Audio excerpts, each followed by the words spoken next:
movie star, recurring artist, very funny comedian. Jamie Foxx is on his way out. Hey, anybody want some of this? Jamie Foxx is one of the baddest. Because brothers can't never give you your full profit. I told Jamie he was going to be famous. Jamie Foxx, you could act. Jamie Foxx, he's got the voice, he's got the looks, he's got everything. I mean, it's unbelievable. We like to party. Who likes to party, right? Praise the Lord. Oscar-winning dramatic actor, We've been blessed with the opportunities to have a drama lane. comedian with hits on the big and small screen. It's hard to believe the guy on the screen is the same goofball I see at the comic book. I'm the innovator and the motivator, the originator of this stuff. And a chart-topping sexy singer. May I say, Jamie, you have the voice of an angel. Oscar-winning actor, He's a multi-platinum recording artist. Grammy-nominated singer, terrific stand-up comic. So you're just taking over show business, apparently, huh? You know, I'm doing my best. And the Oscar goes to Jamie Foxx. Jamie Foxx! Please welcome Jamie Foxx. Jamie Foxx. Jamie Foxx. The next president of the United States, Jamie Foxx. Yeah, say that one more time. Once again, Jamie Foxx. Coming up is Jamie Foxx. You know what? I'm going to make it do what it do, baby. Oh, yo, it's Friday, my favorite day. You gotta wait for the song to come in first. Yeah, we gotta cue the song up a little bit. You know, that the siren scares me a little bit. Flashbacks, Johnny Mack, The siren flashbacks. scared me. You know, I'm clean now. I'm clean. I'm clean. Impossible. We gotta cue it right to this part. Come on. Here's a little something about a brother like me. Never should have been let out the penitentiary. Ice Cube, it's like to say, I'm a crazy motherfucker from around the way. Okay. Since I was a youth, What? I smoke weed out. Yeah. Now I'm the motherfucker that you read about. Taking a life for two, that's what the hell I do. You don't like how I'm living, well, fuck you. The gang, and I'm in it. And I'm in it. My My boy, man Trey. you gotta get Right, the beat, left, nigga. right. Rap. Hey. Goddamn, Hey, ruthless. little bitches reading the words and still don't get it. I don't know about this. Hey, Poetess, come over here and scratch my scalp. We too busy saying yeah. Out the 8-ball. Hey, Do I Claudia, look like a change the oil in my motherfucker? lowrider. Okay. Nothing to me. What now? Life ain't nothing but bitches and money. no, girls. I'm the type of nigga that's built to Sing it, last. Johnny. Hey. Fuck with me, I put a foot up your ass. That's nasty. I don't give a fuck, cause I keep yelling. What the fuck am I yelling? Foxxhole, Foxxhole. Hey! Really? Yo. Foxxhole. Oh my God. Yeah. Foxxhole. Foxxhole. Cut it! A lot of loose rocks around here. Yeah, you know A what? lot of loose You rocks. like that penitentiary release shit, don't The you? police siren thing scared me a little bit, though, Speedy. It did? sounded a little bit too real. It brought a tear to your eye. It did not. It scared me a little bit. I almost Made broke you- out my own handcuffs. made you Like, man, I nostalgic. did it. Because you know, John, once they ask you to get out the car, you'll never get back in. You don't. Miles, Step out the car, please. I've been arrested so much. Like, I had a key to their car. Nigga, I just get on in there. Like, you know what, officer? We I ain't- got cuffs, don't even Yeah, worry about I know how to get to the Right. here. You know what I'm saying? We'll do a quick roll call right quick. Let everybody know who's in the house. Over here at the end, the beautiful. I love your hair though. You got them diamonds. Those diamonds on you? No. That's what kind of fake jewelry. What kind of This is jewelry? yes, is it's fake jewelry because never mind. Egyptian. We'll get to that later. that? You got that hieroglyphic. In honor of our That guest. hieroglyphic. You got that out, John. Yeah. Good word. Yeah. It is. It's your girl, C Murder. Claudia Jordan up in his yacht. On How you doing, time. Claudia Jordan? You're looking I'm good. good. Good. You like you got a little tan and everything. Yeah. I went to Vegas. Yeah, you like I you, went to the you permed your widow's peak. I Everything's need a looking perm good. actually. You Yeah, said you so. purged your wills. So if you have any extra products, just let me know. But yeah, I'm good. Got a tip drill on the front. Yeah, you look good. You're looking good. Your smile is. What you some on your teeth? Your smile is radiant. I'm just happy. That's all. I'm happy. If the funeral was over, so now you can get back to I'm normal. happy. Yes. Caddy's in cat heaven. You know, I'm not as sad as I thought about the cat because the cat was suffering. 'Cause you got a new one. I spent I just got the old two cats I had. So you saying you lost your pussy? yeah, well, Your pussy died. it did. It did. It actually died a few months ago. Over here, my man 10 grand playing mean shortstop. Happy Foxxhole, Claudia. Uh-oh. Happy Foxxhole Friday, Johnny Mack. That was gay. This is TDP, Mr. 123 Knox, baby. Big Knox, baby. Hey, Yeah. TDP, I've been giving you shots out. You play a mean shortstop. I appreciate I that, gotta give you that. Yeah, you know he what I'm plays saying? a sorry left field though. Yeah, that left field when you it's more like the killing field when you went out there. That nigga missed a shadow out there. I'm like, Jesus Christ. Over here, my man, 10 grand, 15, 16 years, man, I've been knowing you. Something like that. 16, almost 17 years. My man. Yo, what's that? This is your boy Speedy. Want to say shout out to all 877. the big girls out there. Your boys in the house. Is it correct to call them big girls? I think that's a diss. I think that's like, you know, that's a disrespect. It's better than fat bitches. I'll call them drive-through beauties. Let me get a That's hilarious. Let me get up. That's how it all starts. Let me get a Number 7 or number 8 with cheese. We got to work on that, Speedy. We ain't gonna call them big girls. We gonna work on that. We got to work on it. We gotta give nothing a better name that's How about appeasing. this? Sexy flower pot. Oh, what? Ooh. What? I just threw Who one learned out. you how to smoke? Nigga sexy. Shit. Hey, don't hate on We gonna move on, Speedy. We gonna get you a name for the big girls. We gonna get something. Over here, she got her breast covered up. She fell off the rehab wagon. Who we She got got? a magazine. OG Poetess. Rehab every day. Is it rehab or is it I back to think smoking? it's the psychedelic shirt tells me she's still smoking. I guess Bill Walton had a garage sale. Did that shirt come with a lava lamp? I thought it was a sexy little pomegranate in there. From the Helter Skelter collection. Shout out to Prince. Bill Walton had a garage sale. Poetess, which one is it? 'Cause if Well, you know, I've sent in a request for Dr. Drew, so Dr. Drew. the celebrity rehab. Who was that? You never heard of Dr. Drew? I've never had to Pinsky? go. I've never had to go to rehab. I don't. Oh, just prison. Yeah. I don't rehab. I don't rehab. Well, that's what you're supposed to be doing in prison, rehabbing. But I you know. was you She was talking busy on about weight. drugs. She talking about drug rehab. They right? rehab you in prison. Shout out to Pastor She talking about drugs. I didn't know who was that. Shouts out to Twin Dr. Towers. trying to learn something. Drew, I said Dr. Dr. Drugs. Drugs. Dr. Sticky Icky. Dr. Drew Pinsky has celebrity rehab where he rehabs these celebrities on a reality Like show. Lindsay Lohan and. And she hasn't been on there yet. But I We think gonna Dennis Rodman was on Yeah, there he was for a on it. minute. He quit. He couldn't get his drinking thing. So what room are you in? Bunk 52 upper. They did have somebody on there with a marijuana habit. Because people don't. We'll talk about that later. Marijuana is a drug, and it is habit forming. Yeah, it is. Niggas always arguing like, nigga, ain't weed, nigga, ain't no habit, nigga. Been smoking weed for 25 years. So you don't think that's a habit? You don't think you're addicted to it yet? Get into it later. Speaking of addicted. Speaking of addicted, and presumed addicted, my man 10 Grand is a great pitcher on our softball team. Impossible. His fielding is a little suspect. I call him Dwight Couldn't. Sammy Soda. My man 10 Grand, brand new shirt, something from the 2000. I respect that because you've been dressing in the 80s. Well, you know, my son's football. Say your season, name. But, Lewis Dix. Fish sticks In your mouth. Fish sticks. Hey, listen, and because of football season, stop with the fish stuff in your mouth. Now, What the hell? What do you have against Horton's fish dicks? Yeah, fish sticks. You say you like fish sticks. I like fish In your mouth. sticks. Fish sticks. You ever had a fish sticks in your mouth? Lewis, potato, still a dick in your mouth. Hysterical. Suck it down. Shout out to my son's football team. They play Venice September 4th. Your son's a cheerleader, right? No. You don't want to do the flips. He's the one on top of the pyramid.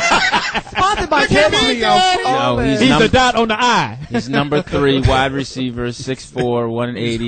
Number 3 on the field, but number 1 in your We heart. expect a lot of things from him, even though he got in trouble for Are you skipping going to change his practice. last name? But I thought he was a basketball player. He plays basketball too, and Okay. football. We're trying to get it any way we can. But Can't on afford Sundays, college. he's rest, right? You know, He's rest on Sundays. I know how we can help him make it to the college and to the pros. Well, we just want to get an education. You go get a stepfather that can teach you better than you.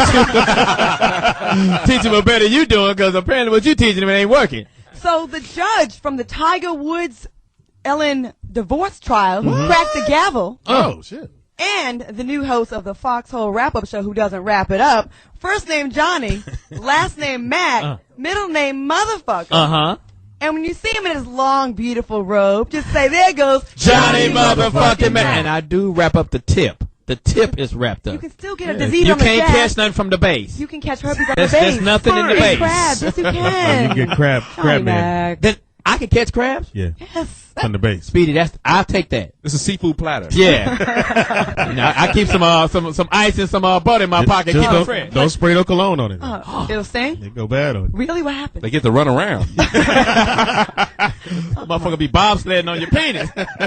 Hey, I don't know if this is discussing that, but It if is. if anybody ever had crabs besides me, Call in 8772-106-106. Just you, Johnny. I've had the crabs once or twice. Were they king crabs?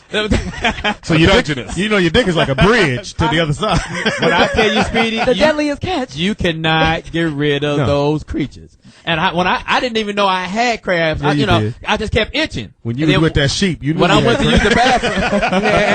bathroom, My name is Bad I went to use the bathroom. use the bathroom. And I'm like, what the fuck is? I thought it was like lint and shit, like all on the toilet. Was it a lot of them? But the And lint is moving. then I looked at the lint and it started moving. I'm like, what the fuck at Did this it snap movie. back at you? So I had a little bra with me, and I was like, what is this going on right She here? gave them to you. Those are mine. Nah, I ain't hit it yet. And she's like, I don't know what these things is, so we just played it off, whatever. And then when I realized Whoa. Do you still do it with it? No, I didn't. Because I knew.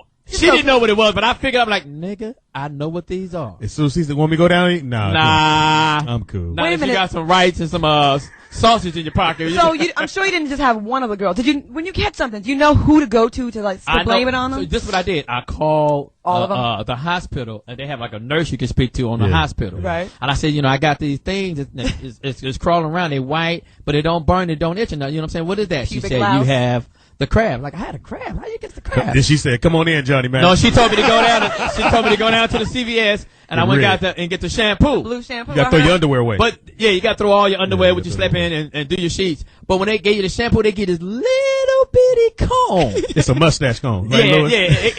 Oh, it's too small for his mouth. Nigga, when I talk about painful trying to shampoo your pubic hair with this, oh my God. But John, you just cut your hair off. That's what you I didn't know at the time. I never had crabs before. No, I think you have to cut it and still put the shampoo. No, Because you gotta probably put, some hair follicles and. And you have to shampoo twice. You have to shampoo, and then You the don't never next take a day shower twice. you got to re-shampoo. So you got to rinse and condition? Now, I would think. Are you saying my crabs had a perm? Jane Pittman. Now, wouldn't that be part of the transition when you go to prison to tell you about crabs? Because you would normally get that there. But Didn't they you do get? ask you. They ask you this question. You know, when you check in They and ask stuff. you, would you be needing a condom? In jail? I was like, what? They ask you that? Yeah, it's like, No, they asked the dude that was with John. No, I want him raw. He got a pretty mouth. I like him. But it threw me off. I'm like, I said, because it ain't registered to your brain. I'm like, what? We bond better I said, why raw. would I need a condom? What? Then when I figured out, They gave you a lifestyle. I was like, man, if you don't get the fuck up out of here. Gave you one of them 99-cent store packs. Hey, go put that in your Answer pocket. at own risk. I don't know how we got to the crab story. Yeah, you do. That's Because how you you got do. him now. You itching out. When's the last time you had him, Johnny Mac? 15 minutes ago. Thursday? It ain't been done this year, I'll tell you that. Really? I Said none this year. I'd say maybe like 01. It is a more improved 2000. Foxxhole. Yeah, okay. Yeah, I'm careful right now because I got something to live for. No, you don't. I'm just trying to get it together. I'm trying to live to Well, see. congratulations to you. Yeah, My dear yeah. friend. I'm glad to hear that you don't have crabs anymore. Yeah, because your cat would have been in trouble. I by know. that You fucked you up, man. Yeah. We're going to get to our first topic as we normally do. You know what I'm saying? So we got a lot of great topics that Poetess is going to do some report on and bring out the first topic that we have. Well, Tiger and Elon's divorce is finally over, finalized. Sad. He's going to win now. Sad. It's sad. Well, in the statement, they said it was sad too. They said that they're sad that their marriage is over, and She ain't sad. She got $100 million. She's got $100 million. I know they're talking about how she has to come and pick up her life. She has $100 Pick up her million. life. But still, money doesn't Put make her it. life back together. She's picking up Pampers and baby bottles before Tiger. But money, listen, money doesn't make you happy, and Yes, it everyone that has No. money can attest to that. When I had money, I wasn't happy, and now I don't have money, and I'm still not happy. So it's a happy thing. You have to. You need to get crabs in your mustache. Sprucing up your life. So Well, go she ahead. stands to get $100 million. I think I'd be Or pretty more. happy if I got that. Yeah. $100 million. And I ain't got to deal with you. I got $100 million, and I ain't got to deal with Tiger. But you know what? I ain't got to carry his club. I ain't got to knock off his Tiger Woods boots. I ain't got to do none of that. She got the money, and that is a huge amount of money to be married to someone for such a short amount of time. But I'm Right. sure there's something. What'd you get, Claudia? I didn't get anything, actually. She got some crab shampoo. The nigga left his drawers at my house. That's what I got. But no, I'm sure there's a part of her that, that's a father for her kids. She had to have loved him, and No. the father's not going to be in the house for those kids. Right, You know, right, so there's right. got to be some kind And of sadness. Tiger Woods, like yesterday, he shot at 6 under, and today like at a 7 under. You know what I'm saying? So he's back on course and playing the great Tiger Woods. Let's go. He had a 6 under. When I left the house, he was on a 7. John, speaking as a father who's not, you don't have to be there with the kids to still be a dad. Okay, says Right. the father with 1,000 kids. So you're an email daddy? He visits him on Facebook. I have friends. Do your homework. I have friends in relationships that aren't that great, and they stay with their mate because every morning That's the the kids. worst thing to do. But the kids, they don't hate each other, but they're just like they could be happier. But, and That's every bad. morning when those kids jump in the bed with their father and the mother being there, they're happy. The kids are happy. Right, And, right, You know right. what I The mean? Like, parents are not happy. Is that true, Lewis? No, I agree with Claudia. I think that Well, Lewis gets in the bed with his No, there's son. too many. I mean, you know what? It's just too many selfish. Now, I understand if the person's beating you and all that and it's wrong, get out. But it's a lot of selfish parents who just decided they got to live their life and forget about those kids. You have and then to live your life. Well, I understand that, but Lou Diggs, if I don't live my life, then I'm gonna be tormented living this crazy life that I don't want to live, and I'm gonna take it out on the wife and the children. I think there's a line, like not when it's horrible. Like I said, I have friends that are in relationships. They're not horrible, but you could always feel like you can do better. Like, oh, maybe there's something. But back to the subject, how are you going to do better than Tiger Woods? He's an international superstar. That doesn't matter. He's making $100-something million. He got his own money. But I mean, he got his own money. I think you guys and I know it's a lot of his jokes, because I think some of y'all have hearts. There's got to be more to it than just money. Like, at the end of the day, like, is the person that's what making you got?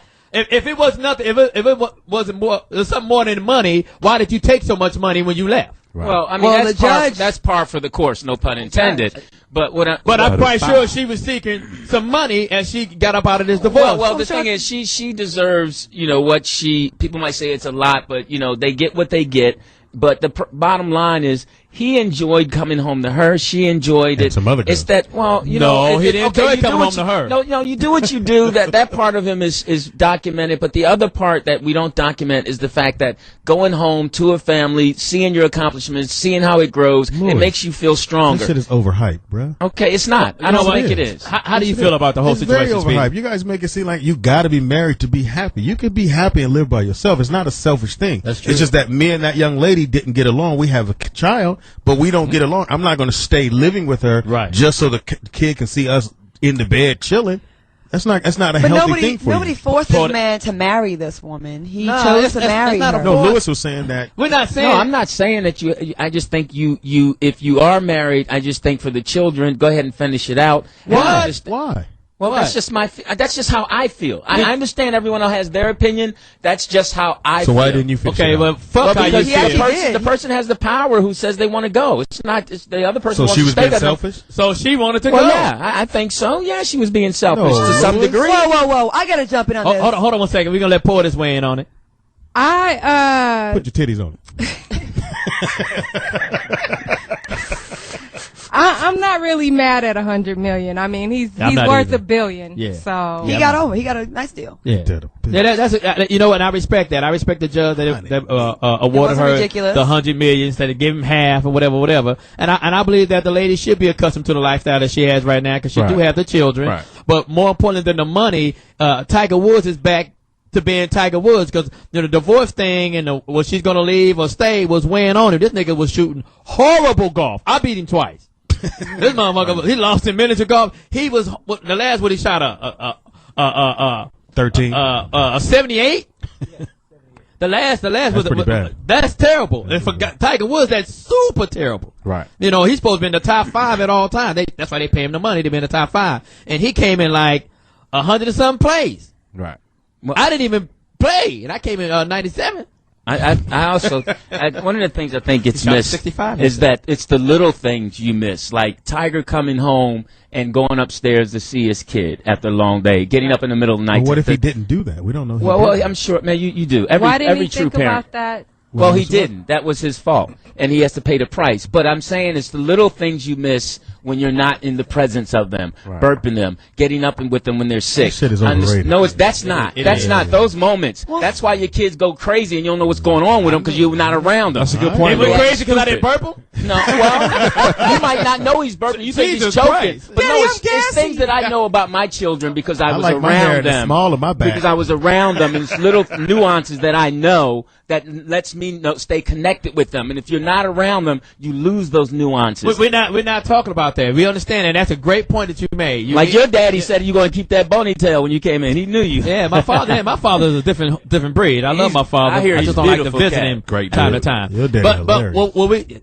dad is hysterical. What we get into is Tiger Woods now is playing a better game of golf. Right. The stress has been lifted off his shoulders. He looked good. Probably fucking. You know he got him on the side. He ain't got to have him on the side no more. He said, bitches, get in the clubhouse and let's get it cracking. Wait for me.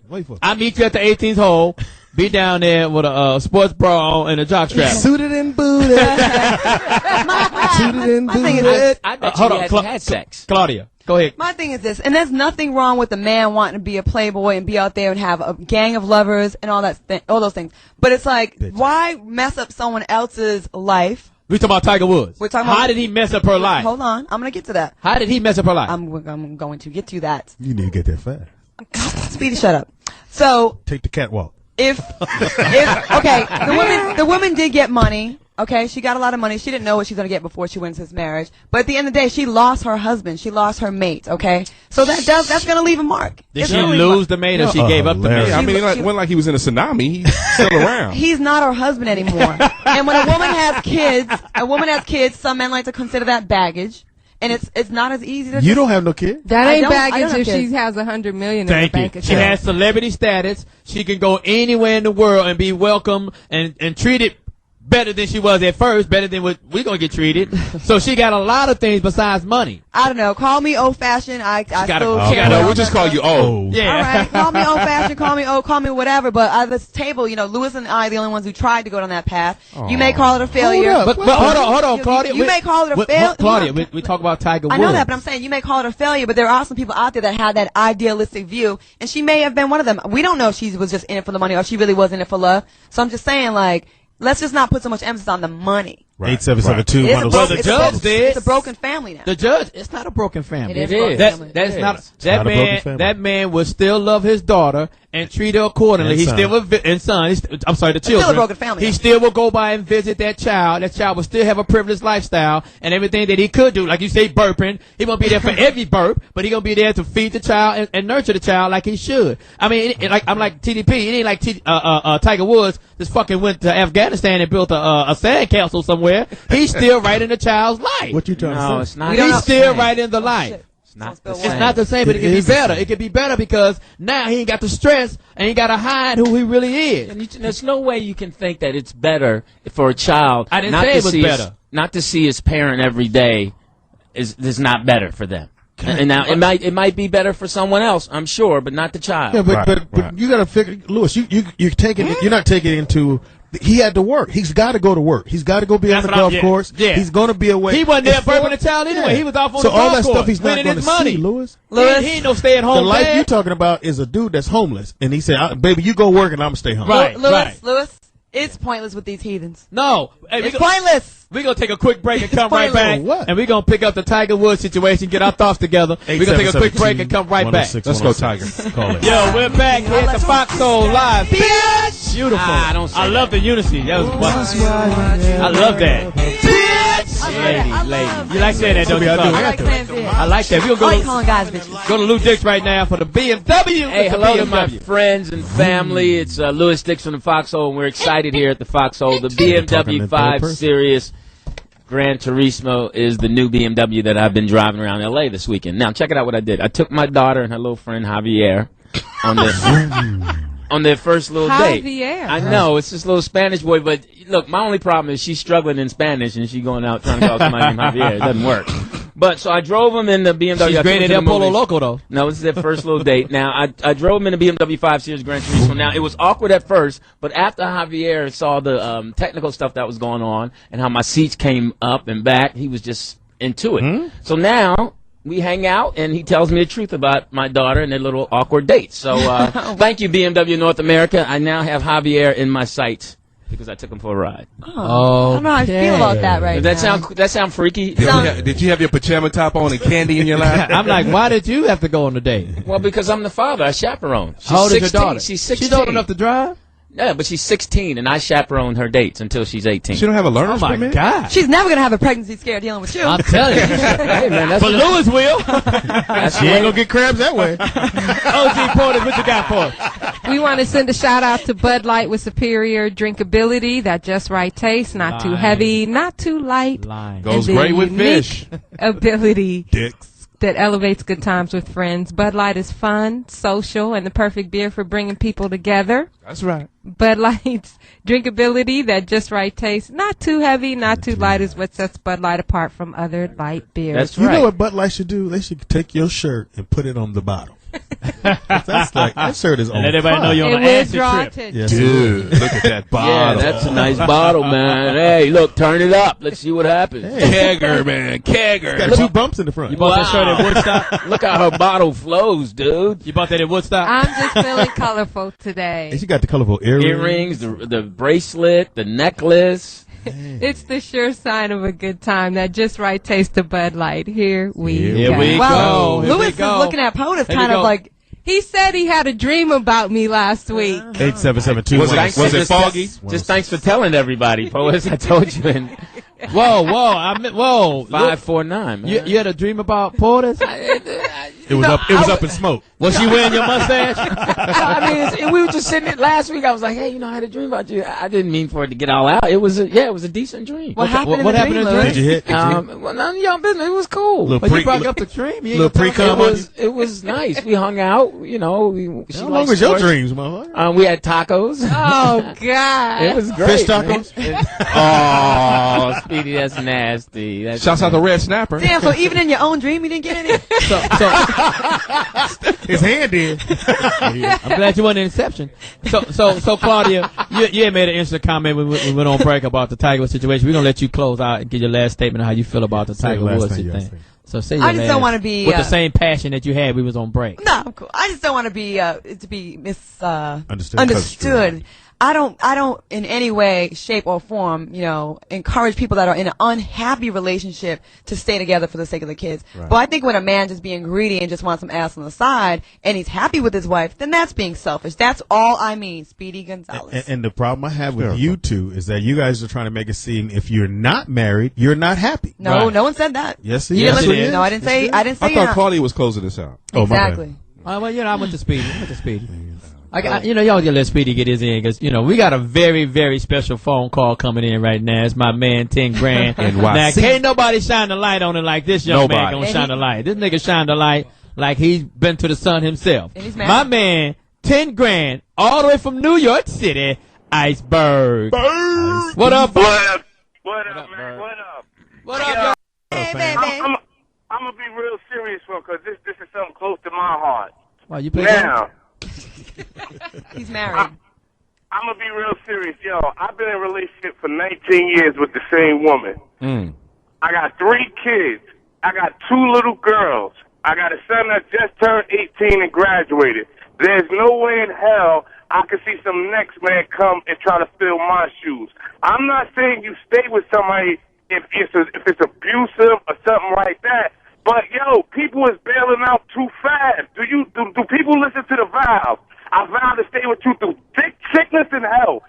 Death do us part. You dig what I'm saying? It's too many people not taking that shit serious. Yo, it depends on what day you ask me how I feel about my wife, and I'm sure vice versa for her.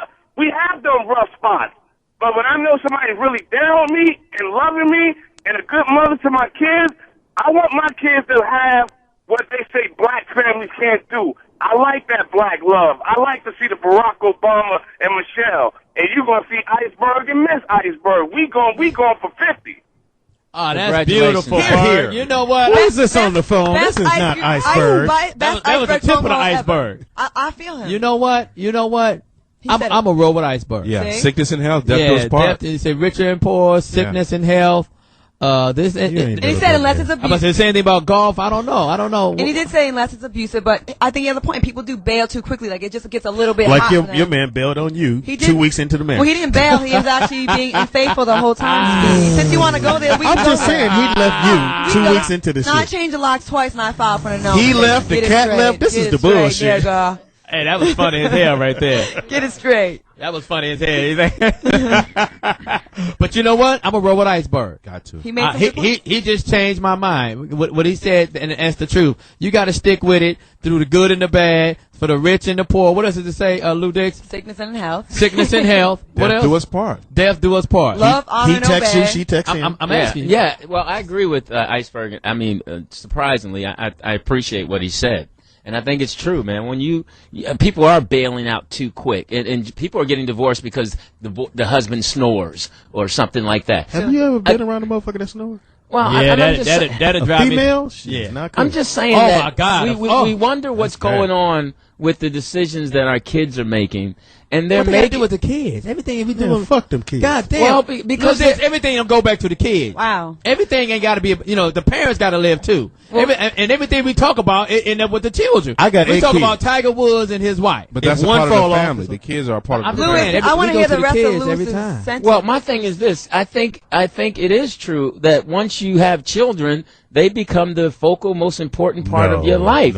They do. You know how many people will give up things? If your son or daughter called you and said they needed something, you would do everything in your power to go get it. If a woman called you, you're like, all right, I'll call you back. Daddy, I need some skinny jeans. Unless you felt you need to teach them a lesson or let them earn it in a certain way. But if they came to you crying, saying, I need, hey, man, that's love. Okay, that's great. That's right, Louis. All right, great. OG Porter's got somebody that she want to holler at. On the phone with us right now is someone that I looked up to my entire rap career, and we're both being featured on a BET special on Monday. I had one. I didn't want to throw it in. Shouts out to the 12-inch murder mix. It was actually a jingle. Everybody else went platinum. She went platinum. That's all right. I did one. I did an album. So what have you done, Johnny? We done a lot of shit. You want to look at my resume? Rap battle. Last time you did something. Come on now. God, can I introduce hip-hop icon without getting shot down? All right, go ahead. We'll shoot her down. No, you won't. I'm just kidding. Come on. Please welcome everybody, Roxanne Shanté to the podcast. Yeah. Is that the real Roxanne? Roxanne. Okay. Hi, Roxanne. Hey, how are you? We're fine. How you doing? I'm good. I can't complain. All right, baby. Hey. Okay. Like I mentioned, Roxanne and I are going to be on a BET special called My Mic Sounds Nice, a truth about women in hip-hop. Wow. So... Roxanne, as we know, she's been in hip-hop a long, long time, and it's been an inspiration to a lot of females in hip-hop. So can you tell the listeners, what do you think of females in hip-hop today?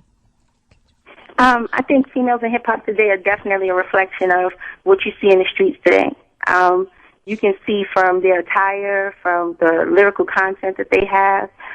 Basically, it's just a reflection of, how times have really changed. Do I listen to some of it? If it's forced on me, then yeah, definitely. I'll have to listen to it because I do have a teenage daughter. But overall, is the lyrical content my preference? No. But at that age, would I have said some of those things? Absolutely. Hey, Roxanne, hello, this is Louis Dix. Here it comes. No. Now, I wanted to ask you a question. Now, you say you have a 17-year-old daughter. So you were rapping, and then did you go to school, or what did you do in between your break? Or have you always been performing since your hit? Oh, okay. Well, she's not 17, but she's 14. Matter of fact, okay. And in the break, basically, what I was able to do was go and I became a keynote speaker in the world of academia. Wow. And you based that on what? With your education? Would you go get an education or what? Or it was actually based on life experiences. I mean, a lot of people took it upon themselves to say, well, Shanté, we do like your delivery. We do like what you're saying. We can definitely relate. And it just became a fact that a lot of universities started booking me, and people just enjoy a great keynote, I would say. Hey, Roxanne Shanté, it's Claudia. How you doing? I'm great. I was on the Tom Joyner cruise, and I had the privilege of going to the old school hip-hop concert. And you performed, and you were amazing. You, Moni Love, Spinderella was there. And I just want to tell the listeners that she not only still has it, she hasn't lost a beat or a step. She was fantastic on the performance. And I didn't expect for you to perform. I didn't know. And the crowd went nuts when you came out. So I just want to give you your props. You were amazing. Well, thank you. I appreciate that. And I wanted to ask you, too, like, you came out answering Roxanne. What gave you the guts to just call out like some male rappers on their Roxanne song?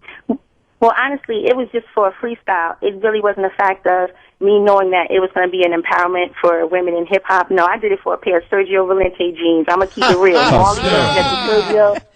Molly worked at the Sergio Valente jean factory. We lived in the projects, and I wanted a pair of Western Sergios. So he said he was stealing from the factory, and and I could get a pair if I came to his house and laid down a freestyle.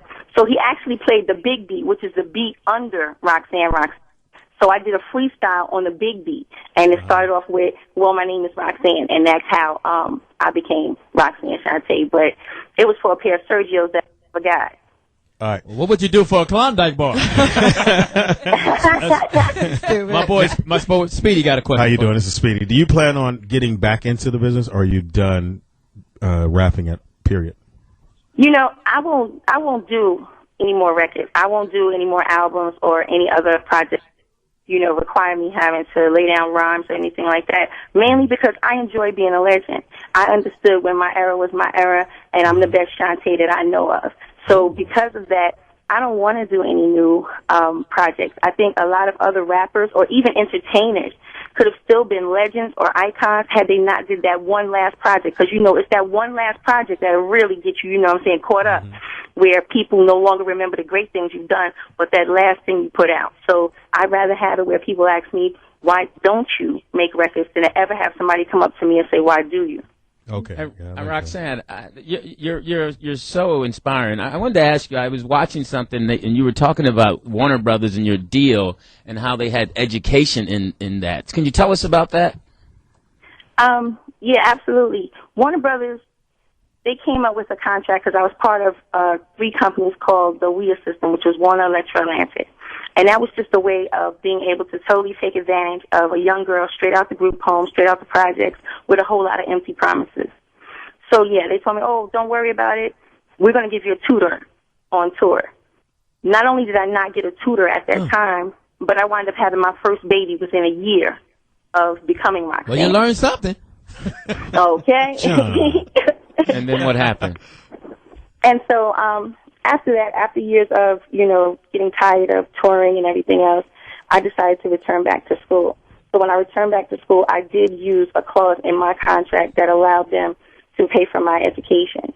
And after that, a lot of people were, I guess when you're a rapper, or when people only want to see you as a rapper, especially just a female rapper, they don't want to see you as anything else.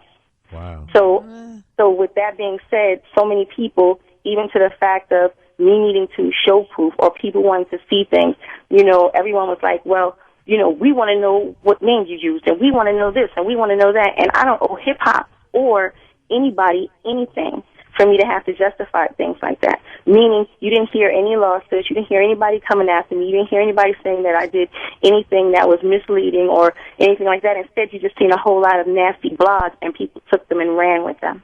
Yeah. You sound like you got a PhD. Hey, real Roxanne Shanté. This Baby, is TDP. listen. This is Hello. Roxanne Shanté.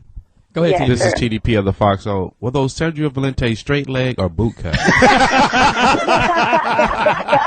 Did you say boot cut? I know what I wanted to ask. I have a Johnny. question. I have a They question. get were my answer. actually, you know what? Actually, they were supposed to be the straight leg joints with the leather patch. Remember the one that had like the look Yeah. of the horns on them? Those were the ones that he was supposed to get me, but they never came. And neither did a royalty check. But you know, that's hip hop.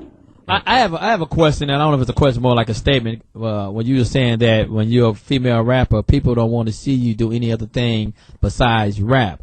My comment on that was that's how your claim to fame was, rapping. You know, if I'm a comedian, like I'm a stand-up comic, they don't really want to see me do no dramatic roles. They don't want me singing. They want to see me do the thing that made me famous. So when you made that statement, would you care to elaborate more about people didn't want to see you do anything else? But I mean, I don't think nobody was trying to hold you down, were they? Well, no, it wasn't a fact of being able to hold me down, but just like you said, okay, you came into the industry as a comedian, but now let's just say that you actually have a wonderful singing voice. So now you start to sing, and you actually sound very good, and you know you do, and other people have said that. So now when you go and perform, you get up there to go on stage in order to, you know, sing, and the first thing somebody says is, yo, wait a minute, I want to hear jokes. And you're saying, but hold up, this is a different forum. That's not what I'm doing at this time.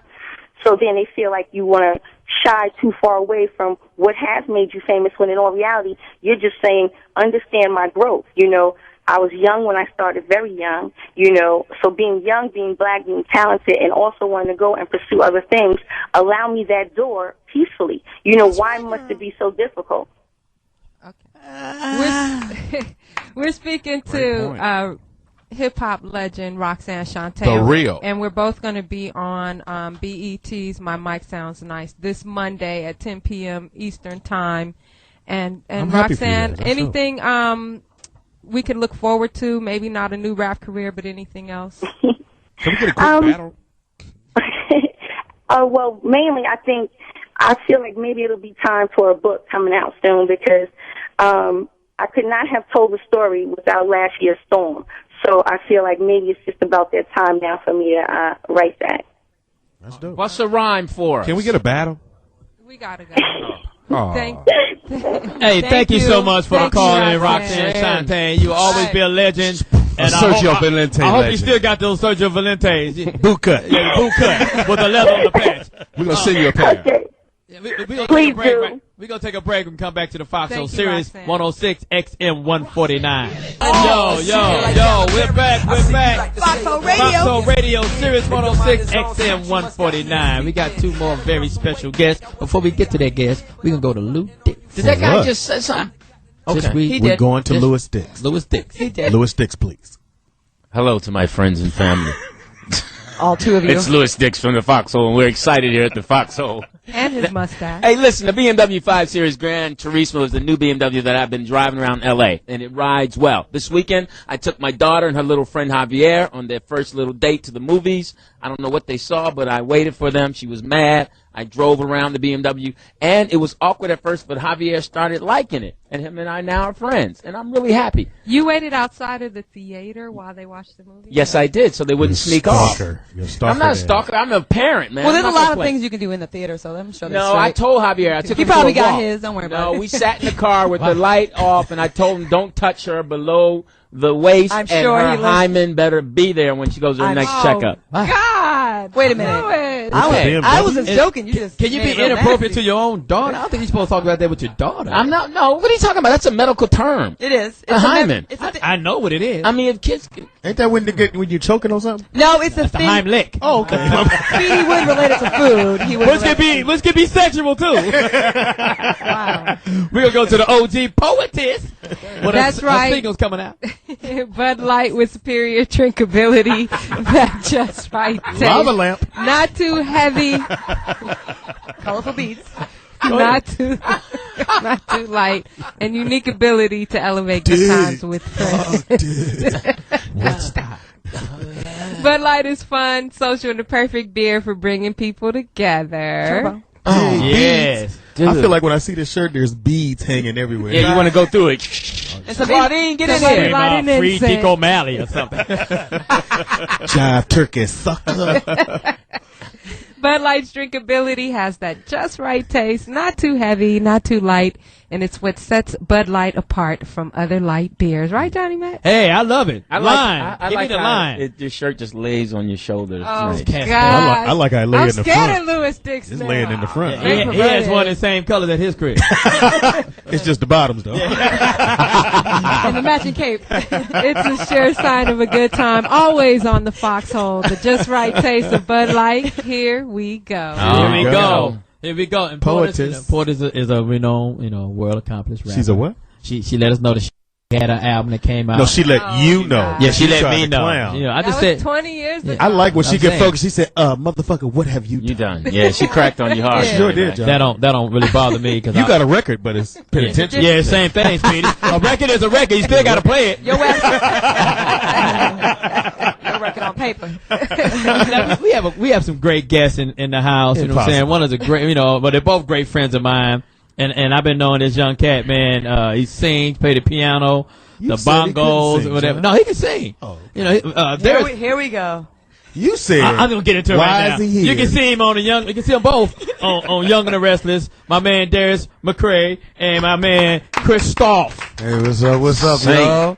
Saint. Hey, I can't John. say it. St. John. I know it's hard for me to say It's a the white first name. name. It's a white name. It sounds like a smooth cognac. Yeah, it sounds like a malt liquor. How you say it? It's Kristoff. St. John. Kristoff. Yeah. Yeah, Kristoff. You had to be smart with that name. Almost like pissed off. James. Don't take me back to 3rd grade, please. Please. Don't do that. No, you're doing that with the toothpick. You're doing that with the toothpick and the haircut. That was Louis Diggs, everybody. He said he got the Richard Roundtree look. Oh my God, man! When he walked in, I started hearing the Kristoff, 70s music. I'm gonna win this one. That's right. I'm gonna come into the building. And how long you been on the show? You've been on the show for years, right? It's been almost 20. Wow. Yeah. That's great. What did you do before that? Circus clown. So Well, that's better than your job, No, Speedy. listen.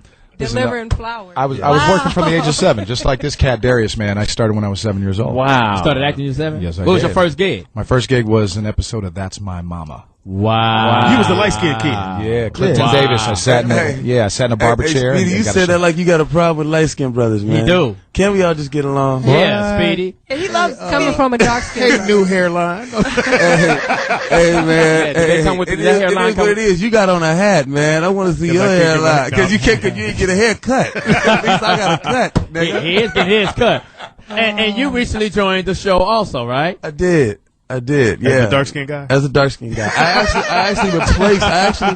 actually replaced the light-skinned guy. You sure did. Who'd you replace? Who'd you replace? This guy named Shamar Moore. He's really that's why you all buff and stuff. You took his role. Oh, Did you get his body Did you just say puffin' stuff? No. Like buff and Who's stuff. puffing and stuff? Little dude's got a thing for men's body. I don't know what I don't it have is. a thing for man's body. I know this young man. How long have you been on Young and the In Restless? November, it'll be a year. Wow. And how's it going for you? You like it? It's going great. I'm gonna tell you something, man. It's like I've been doing this. Why do you for a sound like long Billy D. time. Williams?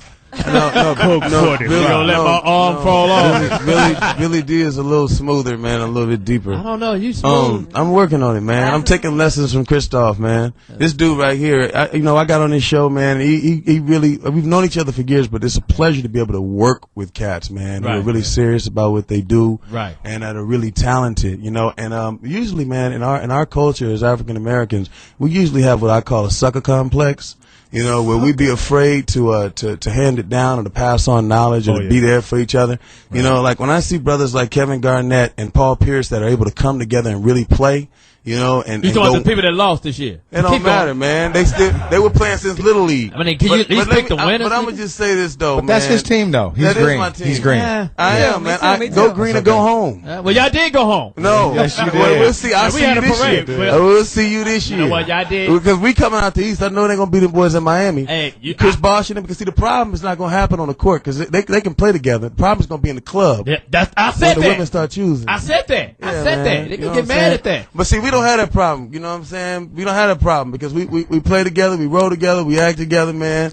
And Y'all it's do it's everything a pleasure. together. Yeah, man, we ride out, man. Yeah, we pull holes together. All that. Stop it now. Hold up.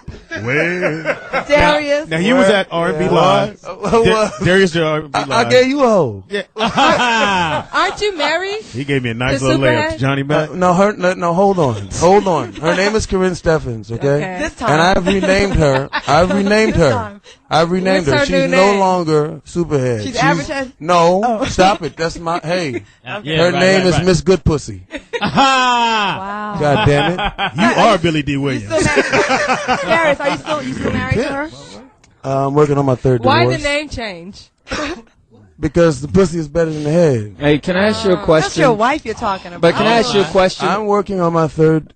Yeah. Okay. Where were you mentally when you? Because you knew her history, right? Hey man, No, I'm just trying to think your thought process when you met her and say, because when you meet a girl, how you doing? What's your name? What have you done? I'm gonna tell you. Yeah, help me out. Let me tell you something, man. My mama came to me and she said, "Son," she said, "I saw the video that your wife made with Mr. Marcus. What were you thinking? How could you marry her?" I said, "Mama, did you see the video?" She said, "Yeah." I said, "Well, that's why I'm married." That's hysterical. I saw the video too. So that's hysterical. Now you here to sing something? You got a new album coming out or a record? No, I'm in the studio, just working on music. I love music. That's what I do. I mean, I come from a musical background. I'm an actor by day and a musician by night. Right. A musician for life. Right. Actually. Hold up. I'm really sitting here trying to not believe that you actually said that to your mother. that you actually spoke those words to your mother. Louis, I you would know love my to mother. know. Yeah, Louis? so what was your mother's reply? My mother slapped the shit out of me. He left that out. He left that out. Thank you for keeping it real. Thank you, I'm Darius. still black. I know your just mother. like I know white. she wouldn't go for that. He said what? Like a white. Oh, wow. Darius. Hey, Didn't I just see you this week at the Little Miss African American pageant? Sure did. There's a white woman waiting outside in the car for me. Darius. I'm really trying to be on your team right now, but it's really hard. I'm kidding. I'm joking. No, you're It's not. jokes. I'm here with You a knew table. you were going to get ambushed today. I did. I was knew waiting it. on it. I know, man. I know. I was waiting on it. I'm here. It's just jokes, y'all. It's just jokes. He gave me a nice little layup last week, and I thank you. And you smashed it. I That smashed was an alley-oop. Well, Speedy, Hey. anything you lay on, you're gonna smash. Concrete, asphalt, Eggs, women. So you're saying that he passed you a woman? I'm sorry. Yeah, That's what she's.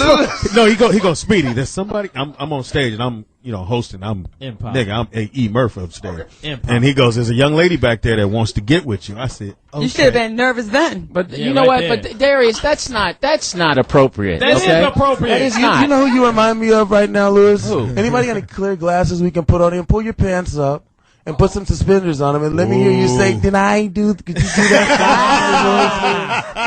Man. Wow. Well, you and that young man evidently hung out a lot because he made the same. He's with a girl that doesn't love him too. I mean, what's wrong with you young guys? I mean, well, who helps you guys make these decisions? I mean, hey, Louis, I love Louis. That's hysterical. Louis, Yes. all my women love me. no. Did you just lean back in your chair? This nigga's a pimp. Yes, he is. Yes, he is. I think you're hurting, and the young little girl, the little the pussy I nasty beat up girl. last night is hurting. Whoa. And what did you beat up last night? His hand. I watched boxing glove. No, I'm gonna tell you, I had ever ready boxing glove with all the stuff in there. I had a great evening last night. I watched the Jim Brown movie with Fred Williamson on the You Edge. watched it with Fred Williams? No, I had a great evening. Oh my God, this has gone all bad. And you know what? Now we're gonna listen to the beautiful. It's wrong. Darius, she wants to sing something for us. You want to? You want me to Glad it's stay not me. I know. around the day, be available for you to see. Put your mouth by the mic. I'm about to go, and then you'll know. For me to stay here, I got to be me. Yeah. You'll never be in doubt. That's what it's all about. You can't take me for granted and smile. Tell everybody I'm gone. Don't forget what you do by phone, because I promise I'ma be gone for a while. When you see me again, I hope that you have been the kind of person that you really are now. I'll be good, oh, I wish I could get the message over to you now. Wow.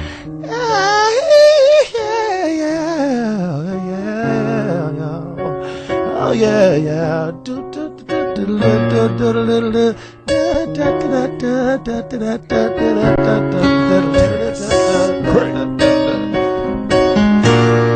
Wow, you have talent, young man. That was great. That's great. That's great. Now, right now. I wish I had a sustain pedal because I could really play. I ain't got no pedal. Hey, you know, Don't worry about that. Let's just get at the Foxxhole. We ain't got all the technology. There ain't no auto tunes and there ain't no treble and bass. I hate auto tunes. It's a handheld piano that you're playing on right there. I love it. One of the keys are missing. Yeah, we have a phone call for the both of you guys from one of your fellow people on your show. She decided to call in to speak to you, Cass, and I heard there's a lot of controversy going on right now. Miss Victoria Rowell is on the line right now. What's up, Victoria? Hey, how's everybody doing in the Foxxhole? We doing great, baby. How are you? Oh, I'm fine. But gee, we have some controversy, don't we? With the Young and the Restless. We sure do. Well, yeah, because these. Go ahead, sweetheart. Yeah, you know, it's just real curious, you know, that apparently there has to be a petition put up to bring back a strong African-American actress of tenure, not only in daytime but in prime time. And we're real curious why that has to be.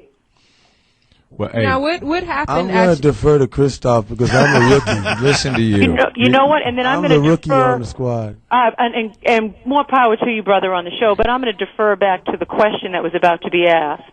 Yeah, Right. what actually happened? Did you leave the show or were you fired? God never fired, but I appreciate the question. No, I elected to leave the show after 17 years when I asked if I could finally direct or write prior to, and I was told, well, we've never done that before, and I decided to leave after Michelle Stafford thought it would be funny to spit on me, and I decided to leave when Melody Thomas Scott ran around in an afro wig, all to mock me because of my diversity behind the lens. What?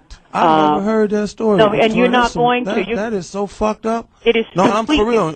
Well, let me just tell you how Michelle messed spit up it on was. you? She spit on you? She spit on me, and wait a minute. I'm calling some homies from the hood behind that. You know what I'm saying? Have them white girls call the homies. And let me just tell you this. No, I still got my hood pass. And let me just say this, that Sony had to come down to the set to elicit an apology from this chick that called me out my name and a freak.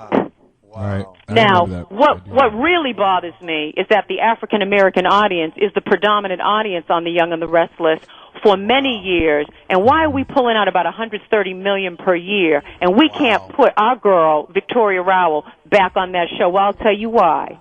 Because Drusilla is about diversity. Victoria Rowell is caring about what's not going on behind the lens, and I'm ready to pull up those dirty petticoats. And let me tell you who else is standing beside me and wants me to say this on radio right now. National Urban League President Mark Morial. Let me tell you who else wants to stand next to me on this. Dr. Cornel West, Professor Eddie Glaude, Princeton University, African American Studies, Professor Quincy Troop. And I'm going to stop there. But we're going to give you an opportunity to answer to this Young and the Restless Sony CBS, because we are tired of African Americans perpetuating consumerism and paying those salaries. And why are African American actors getting 50% salaries against any top-tiered soap actor? Can I ask you a question? This is Speedy. If they treated you like this, why would you want to go back to that situation? Do you want to know something? Why would I have gone back to school the next day because somebody called me the N-word? Because you had to. And if you don't have tenure, you can't bring about change. Yeah, Vicky, you remember I tried to lead the campaign last year. And why did they shut you down, Kristoff? Because they're like that. Because they have their own issues. And No. They saw it differently. What did they threaten you with? Let's put it on the table. We're in the Foxxhole. What did they threaten you with? Yeah, say it, nigga. It wasn't really threatened. I just didn't get storyline. for 3 or 4 months. But hold up, Victoria. Let me say something. I don't know the soap game because I've only been there for almost a year. But I know Hollywood game, and I know that people try to play like it's not a racist business. There's not roles out there, period, for us. Okay. So I mean, I have to say this in Kristoff's defense. I mean, and I'm just saying, this brother has held it down, and he holds it down, and continues to hold it down. I mean, but Darius, holding it down isn't just taking your own check. Holding it down is securing. No, hold on. Holding it down is not just in front of the lens. It's also proving the disparity behind the lens. And you have to ask Kristoff, and he'll answer it. I begged him to sit in Nancy Morrison's chair, the African-American hairstylist. And Kristoff said, Vicky, no, that's your thing. He came back around and apologized for it. Why does it have to be black or white? Well, we're all people. Because we've never had. Let me tell you why. If another planet came and attacked this planet right now, we wouldn't be talking about Cornel West and nobody. We'd be calling Dr. Phil and everybody else. I'm calling Will Smith. I'm calling Will Smith. I mean, he saves the earth every goddamn time. Let me tell you why, Darius, and since you're new to the game. Because soap opera's been around for over 75 years. And so then you have to ask your own producer, most recent, Paul Rausch, and ask him, since he has a history of firing African-American actors. Vicky, do you remember when I went to Bill Bell Sr. with Alan Carter, the journalist, and asked him to please interview Alan to have a job on the show because Alan knows the show better than the back of his own hand? Do you remember that? I don't quite remember that. Did we get a reaction? He said, no, I can't hire him. I have my own team of writers. We can't stop there. And that's why the National Urban League is taking a look at the whole landscape of soap opera. Because why is it that we're so easily disposable? That's the real issue.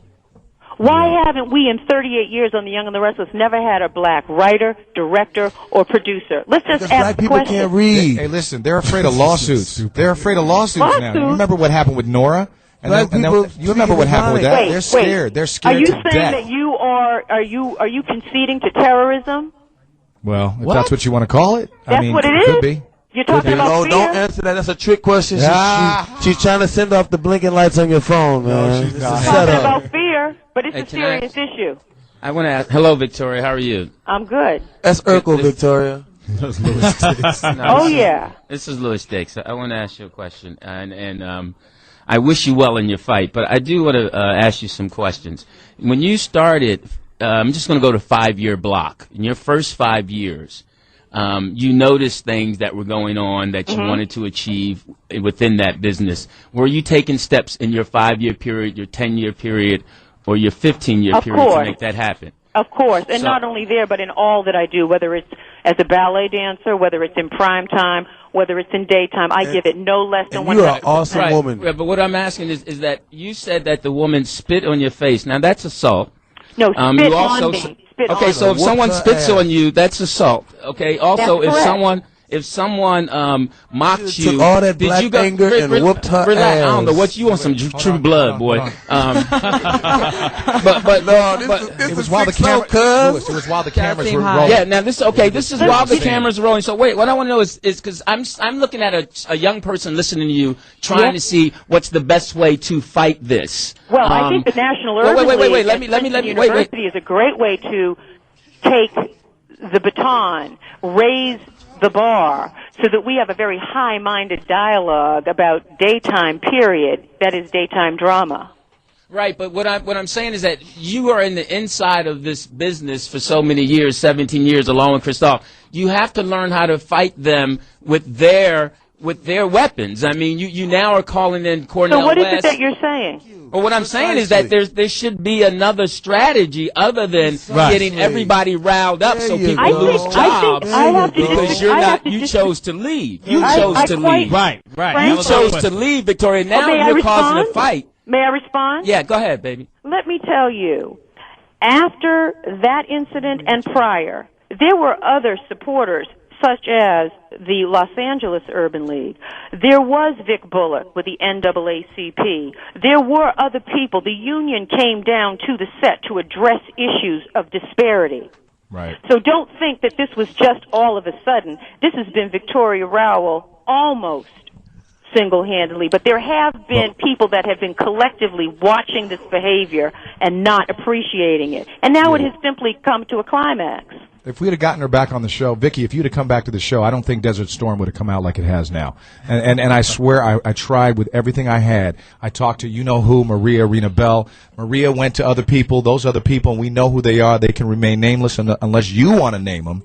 Those people were the ones who said, no, it's not going to happen. Kristoff, you know this is not about Drusilla coming back. This is about Victoria Rowell being proactive behind the lens and trying to diversify a medium that has never been diversified. Can I say something? Can I say something? I want Drusilla to come back because Kristoff and I are brothers, Malcolm and Neil, and we share everything. I want to crack at that. I want it. Bring Drusilla back. Yeah, we have a phone call, Miss Victoria. We have Melissa from California on the line right now. What's going on, Melissa? Melissa? Are you there? No. She dropped. Okay, she dropped. 877-2-106. 106 is the number to call into. And I have a question for you, Victoria. You go right ahead, darling. I kind of agree with Louis Dix here when he said that, you left the show. They didn't fire you because you said never fire. You decided because they will let you behind the camera and directing or writing that you decided. Yes, but let's not minimize that. That you decided to walk away. Can I just speak freely? They hired you as an actress. They hired me as an actress, but interestingly enough, on their sister show, they've allowed an actor to direct and to also act. Was he white? She is white. Yes. She was white. But that has nothing. But to me, that has nothing to do with you. They hired you as an actress, and they want you to perform. Come on now, we're in Hollywood. You know, all day long in prime time and also in daytime. If you put in a certain level of tenure, which has been my experience also in prime time, you end up writing and directing. But understand, it's not just because I have the ability to write and direct. It's also to prove a point that we need to diversify and partake, in a multi-million-dollar industry. Vicky, by the time you asked for that contract, though, there had been a number of run-ins between you and the hierarchy, and I don't think that they were willing to go the extra mile to give you the power. Run-ins such as what? You mean me trying to close the disparity with wardrobe when they asked me to keep the tags in my Dolce & Gabbana costume? Is that what you're talking about? No, I don't. Let's really put it on the table. Okay, you tell me, because I don't remember. And so my question becomes this. I said to them, okay, you're asking me to keep tags in my costumes, but you're not asking the white girls to pull their tags out. What? So this was all, wait a minute. We're talking about harassment. Hold on. We're talking about harassment. Black people do sweat a little more than white folks. We're talking about harassment on such a level that now the National Urban League and Cornell West have squarely put themselves behind this issue, and they better get ready. You better get your game ready. We have another phone call, Miss Victoria. We have Blake from New York. What's up, Blake? Yeah, I support the sister fully, man, for real. A lot of Uncle Toms in Hollywood. I'm sick of this shit. Thank you. Also, what do you do for a living? He don't even live in Hollywood. It doesn't matter. He doesn't have to live in Hollywood. Because the show, wait a minute, Young and the Restless is licensed to over 100 countries from Africa. We know that. I'm asking. Let me a lot of soap operas are filmed in New York. Don't sleep. No, they all moved to we're not saying that. You say there's a lot of bullshit in Hollywood. One there now. They've all moved. A lot of Uncle Tom shit going on. A lot of Uncle Tom shit. Isn't the other sister on Young and the Restless? Wasn't she a Mandingo as a slave back in the day? The other sister. Wow, these niggas got Joe. We got a thug soap opera. It just really kills me. It really kills me how everybody can look from the outside in and say what should be done, but you can't walk up into nobody's house and tell them how they gonna run their shit. I wish a nigga would come into my house and tell me what the hell I'm supposed to be doing in my shit. Okay, yeah. but it's okay to ask you to pick the cotton. What? It's okay to ask if you my to check is big enough, I'll pick some cotton. As long as I see some white folks out there picking cotton with me. Ask Kristoff if they didn't just ask him to take 50% of 50%. Ask Kristoff if he's being underpaid of people less tenured. Yes, I am being underpaid. Everybody. You are right. I am being underpaid. Everybody's being underpaid. You did not hear what I said. What are you talking about? Terrence Howard fucked the game up in film when he accepted that bullshit ass FIFA hustle and flow. I'm still mad at that nigga. Please, they ain't paying no goddamn body to do nothing. Shit. I think we're. You know what? If I could just say that African Americans historically are paid up to 50% less. She got a point. Than the same. Let me finish. The same tenured or of same stature. But you know what's poignant with Kristoff is, and Kristoff knows it, that there are white actors on The Young and the Restless who have less tenure and get paid more than him. Tell me I'm wrong, Kristoff. You are right, but see, I can't afford to make that fight because if I do and I lose my job, let me make it for you. But I can't. I got kids. I do want to keep my job, but I'm not going to go and get militant on them in the middle of the studio because I need that check. How about we get together and start producing our own shit? And stop complaining. There you go. How about we do that? Let's make a black soap opera. Let's talk to somebody and get some shit made, man. That's true. You know what? Let's do that. And on that note, we got another phone call. We got Barbara from California. Barbara from California, how you feel, baby? Hey, Foxxhole, this is your girl, #1 fan. How you doing, love? Hey, I'm hanging in here, hoping to be in California real soon. Come down and see you guys. Okay. But anyway, Young and the Restless is my show. And I am so sorry to hear Victoria. I really didn't realize what had happened to her. Yes. But I agree with you 100%. Keep your fight on, girl. Thank you, Diva. And to Neil, baby, hey, the story with Lily, it hit me. I'm a cancer patient. They want me to go through a stem cell, and the show has been enlightening. Thank you. Doris, I love you. I miss my Shamar. Yep. Okay. But you're doing too, baby. I love you too. But you're doing a great job. But I don't know about your fiance. Oh, don't do that. Look. Look, listen, don't do that. Listen, for years, no, I'm gonna say this. We talk about when we wanted to make changes. That's a change. Usually they got somebody who's anorexic, or they have brothers with white women on the show. I got me a sister with curves. And she's beautiful. She looks like a little black Barbie doll. And she's royalty. If you look at her lineage, she comes from royalty as far as the theater is concerned. Judy Pace. Hey, I like that. Great job. Claudia has a question for you. I like that. Go ahead, Claudia. It's just a statement. I used to work across the hall at The Price is Right, and I kind of have a different perspective on this whole thing. And I've worked on a show where there's little things that they may do to you as the black talent on the show that it may seem like a little bit of not a big deal. So I feel for Victoria, like she's making issues about the tag thing. It's more than about the tag thing, and you're making light of it, but really, no, I'm not making light of it. You kind of Did they know you was half white? Hold on, Johnny Mack. This is a serious. Come on, let her say her piece. Listen, when somebody does something to you every single day, and it's a little thing, it's a little tap, but you make a big deal out of it. Oh, this bitch is tripping. She should be happy she has a job. I wanted people to get on board with me to help me out, but then it's like I understand where you come from, Kristoff, because you don't want to lose your job, but you are sympathetic to her. You're new on the scene, so you probably haven't been exposed to 20 years of the bullshit she's going through. And I won't be, because I'm a real nigga. If some shit goes down, real nigga, whatever. I'm just saying. Real I've nigga been doing this for 25 years. But real nigga, I'm not attacking Darius. You know what, Darius? Have some respect about what we're talking about and what has been laid down for you to have your gig. Okay? I'm saying let's get together and do something about it. Let's not be angry but blow the studio up. I'm not trying to. I agree with you, Darius. I'm not attacking, but can I finish my point? I'm not attacking you either. So please don't take it at that. But I'm just saying, let's just give this sister like a platform to say what she's saying. I love Victoria. She's an incredible woman. But hold on, goddamn. But Victoria, you also can't expect someone to like put their job on the line when they have to eat as well. But I feel you, and it's like until you're gone from the studio, you really can't go hard on them like you need to go to get them to make their changes. And I appreciate what you have to say, sister. But while I was there, which is very, very important, and Kristoff knows because he'd always pull me aside and say, I don't know. But I was like, nuh-uh. We have to let them know now that we understand our power and who the majority audience is. And why isn't anyone talking about the elephant in the room? You would think you would have asked for Christmas to be canceled just to say that the African-American audience is the predominant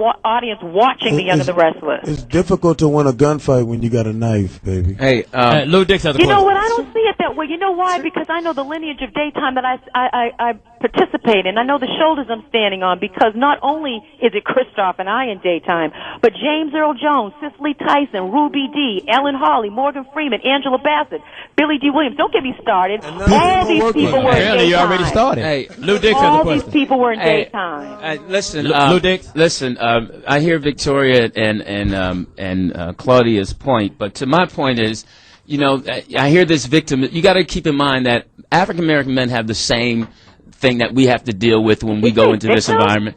Yeah, to some degree. There's no victim here. Okay, look, Victoria, everything that we say to you, you have a reason for. He didn't say victim, he said Victoria. No, listen, Victoria, listen.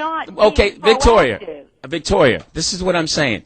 What I'm hearing and listening to you is first thing that really threw me off, which kind of upset me, was you kept throwing all their business in the street about what money they were making and all that. To me, that's not helping your argument. How can you win a battle if you're not transparent? Let me, excuse me. You can be transparent, but you're showcasing everyone else's business in the street. I'm sorry, and to me, stand on your own argument first. Working today, it is a known fact that we are paid 50% less. That's just a statistic. Okay, here's my point. Victoria, if that's the case, everything that you've stated, and as far as the tag and all that, that's been going on for years. My point is this. What are you going to do other than complain, get everybody riled up? I'm sorry. I'm doing far more than complain, baby. You don't know my track record, do you? Well, your track record right now is you're not on the show, and you're not working. So that's not a good track record. What my track record is in daytime television, from employment behind the lens, the hiring of foster youth, the storyline of foster care and adoption, which won congressional recognition, 11 NAACP Image Awards, multiple Emmys collectively for the black cast. You need to understand the facts. No, you got to, Vicky. You got a resume. I see why they asked you to leave the show. No. Listen, you've got, Vicky. You've got a hell of a resume. There's no doubt about that. No, it's not just my resume. I'm talking about what we did. I understand. We have won the Young and the Restless over 30 Image Awards. I understand that, but right right now, this all sounds like sour grapes, and the more this goes on, the more they're determined not to let you back on that show. But I'm just saying to them. About a platform to be transparent about what's gone on. Let's make a black soap. Let's make a black soap. Yo, what we're going to do right now, we're going to call it Black Soap Love. Darius, hold on one second. We're going to thank Victoria for the call and shining the light, let us know what the situation is. We're going to take a break. You're welcome. At the Foxxhole, Sirius 106, XM 149. The Foxxhole is getting hot and getting heavy. I'm thanking everybody for calling. I thank you for your call in, love. Wow. Yo, we're back. It's Jamie Foxx, Foxxhole Radio. What's cracking? Under the crack of your ass. I just read for Young and the Restless. That's why I was a little late. I was reading. For the girls' part? For Young and the Restless, and it was on some bullshit. And, I went up in there, I said, I'm going to let my afro grow out if y'all don't fuck around. I'm not with this bullshit. I heard they want to pay half they pay the white people. Yeah, that's exactly what happened to me. Wow. You weren't going to take that laying down. I'm going to go take this shit laying down. You know what I'm saying? You James Cagney, man? Either y'all with me or you against me. I do sound like James Cagney. Yeah, I'm saying. Did Kristoff and Darius have your back?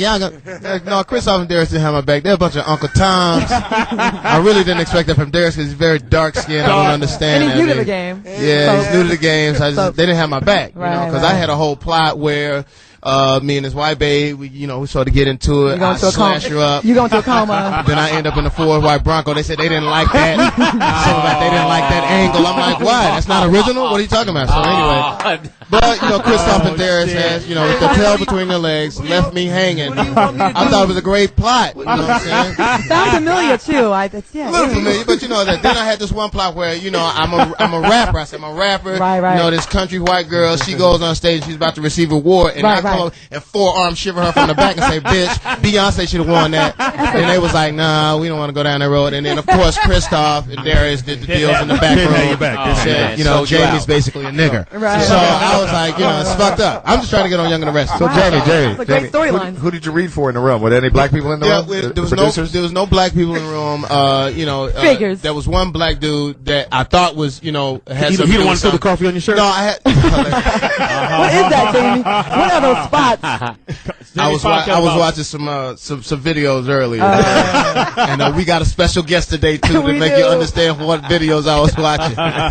Oh man, it's crazy. But you know what? No, give me that again. And at the end of the day, it's like, I just felt, reading for Young and the Restless that, George Bush just didn't like white people, and I just understand what's going on. And of course, Kristoff, he's very fair skinned. He looks Puerto Rican almost. He leaned toward his white side and said, I'm not with this. I'm out of here. I'm completely not with this. You're making me uncomfortable. I'm a thespian. Right. He stayed with the job. So did I miss something? Victoria went in on your hunt. I just seen her roll past. She was on the phone, Fox. She was on the phone. Seen her roll past out this motherfucker, man. Y'all better not come out this bitch, man. It's going down in Foxxhole. Man. So what exactly happened? Because I missed a little bit of it. Well, she quit the show. Yes. She was upset because they wouldn't let her become a writer on the show. And she said there were never any black writers the whole Can I ask you a question? Here's the question. Has there ever been a person that was an actor and then ended up writing on the show? No. Do we know not on that show? Do we know that, she, Speedy? You don't know. She claims no. She's not a black person, but she said Meg Bennett was an actress who turned into a writer on the show, but this was 30 years ago. Yeah, a white actress did. But it was a white actress. Yes. Publicist. Man, that show has been on for 40 years, man. I'm gonna tell you something. I've been a lot of places in my life, but every time I walk into that building, it's almost humbling to know that I'm a part of something that's older than me, man. Yeah, like, that shit is older than me. Like, right, exactly. How the fuck you gonna go in there and tell them what to do? Exactly, and this is job security for you, obviously. I can tell how you coming out. When I walk in there, I feel humble. I don't feel like the other niggas. They feed me right off the bat. It's the checking the white women they keep sending to my dressing room. Oh, that's what it is. Foxxhole that shit out, man. Shit. Not funny. That's not funny. I don't like that. So you are behind Victoria Rowell because somewhat. You had some experiences on some previous shows where they tried to get you to. Not now, nigga. Not now. Wait a minute. Did you see the last after that? How you got to Rudy Ray Moore? Them teeth just keep getting in your way, homie. I'm not gonna sit here and take this from you, Louis Stick. Jamie should have went one side smaller. I'm not gonna take. I watched Law Abiding Citizen, and they did a close up on your lips, homie. I was like, no. Oh, I'm not gonna sit here and take this. Cut the top lip off. I had to see an IMAX. Oh my God. Well, we can't see your lip. I'm not gonna sit here and let y'all talk about my features like what There's movie? nothing wrong with your teeth. Hard as I work. Huh? There's nothing wrong with your teeth. Thank you, brother. And why every They little come in kid- handy in the domino game. I tell you that. I'm not going to sit here and let you motherfuckers go. You know, Will Smith would not take this. Well, he has better teeth. Wow. Hey, Jamie, Chris Tucker would not why take are this. your sons in every movie got heads bigger than yours? Why? I'm not going to sit here and let this guy No, talk ain't no about head that me like big. I heard you was the lead actor in Piranha. Johnny Mack, Bud Light joke of the day. It's Jamie Foxx. What's cracking? Other than a crack in your ass. In the house we got. Claudia's still staring at your teeth. In the house we got. Kristoff St. In John. the house we got. With a great script. With a great Thank you, script. sir. I got to get it to you. I don't believe it. In the house we got. OG Poetess. Smoke. Is it smoke? We have. It's both. She's back. Yeah. Smoke weed every day. In the house we got. Lou Dick. Six. Spit sticks in your mouth. Hey, And in the house we got. In the house we got. There's motherfucking McCrary. Oh shit. Oh, shit. The Steve Harvey look. Look, and in the house, with the Steve Harvey, and in the house we got engineer for Brian Pumper's rap song. Last name Mack, first name Johnny, middle name motherfucker. When I see him out, I say, there goes Johnny motherfucking Mack. I said this should be an instrumental. I gotta say this. Now we gotta go. What do we gotta do? No, we can go. Now, He's listen, Brian. Listen, I don't know how I feel about this. Jamie. But I will tell you like this. Oh my God. I was saying that Brian Pumper was the heel, was the scum of the earth. Yeah. The worst rapper in the world. The worst rapper in the world. But you know what? I don't know if you've been checking, but Jules Santana went at Brian Pumper. Right. And when I say Brian Pumper responded, it's going to be a motherfucker. He just going to have to fight dude. Because the way dude came off on this track, it's amazing. I was hating. The way he came right off off the bat. He came on the track hard? He came on the track hard. Okay. You know he known for coming. Yeah. You know he known for coming. Yeah, come on the track. He came down here because I begged him. I said, listen, I want him to come down. This is Foxxhole. This is exclusive. Everybody's been trying to talk to this guy or someone involved. We might get into the Montana thing. We might not. Depends on how I feel about it. Because I don't know if I want to go down that road. But I really do want to go down the road of this dude actually can.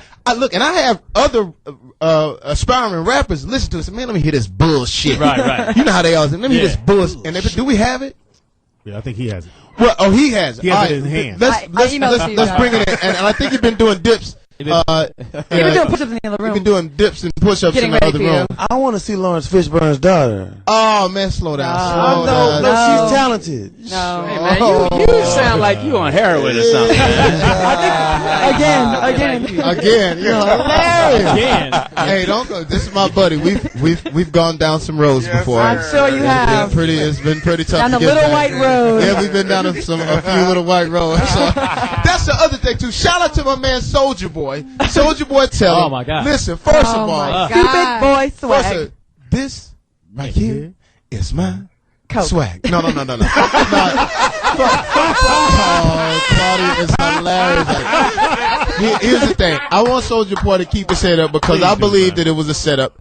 And I'm going to tell you why it's a setup. For anybody out there that has ever done cocaine, I'm not saying that I have. Wow. Be Not careful. you. Be Not careful. you personally. Be careful, Fox. I'm not We saying got to that I protect the have. quarterback. We got to I'm protect the not quarterback. saying that I have. But I will tell you Cocaine's this. a hell of a drug. There is no way, for one, you have that much cocaine and it's just two of you. The lines are too way fat. too big. Yeah. Way too big. Well, maybe they can cut it up. So you were saying No. that's talcum powder. That's talcum powder. It's something. There's no way. Yeah. And Darius will back me up on this. There's no.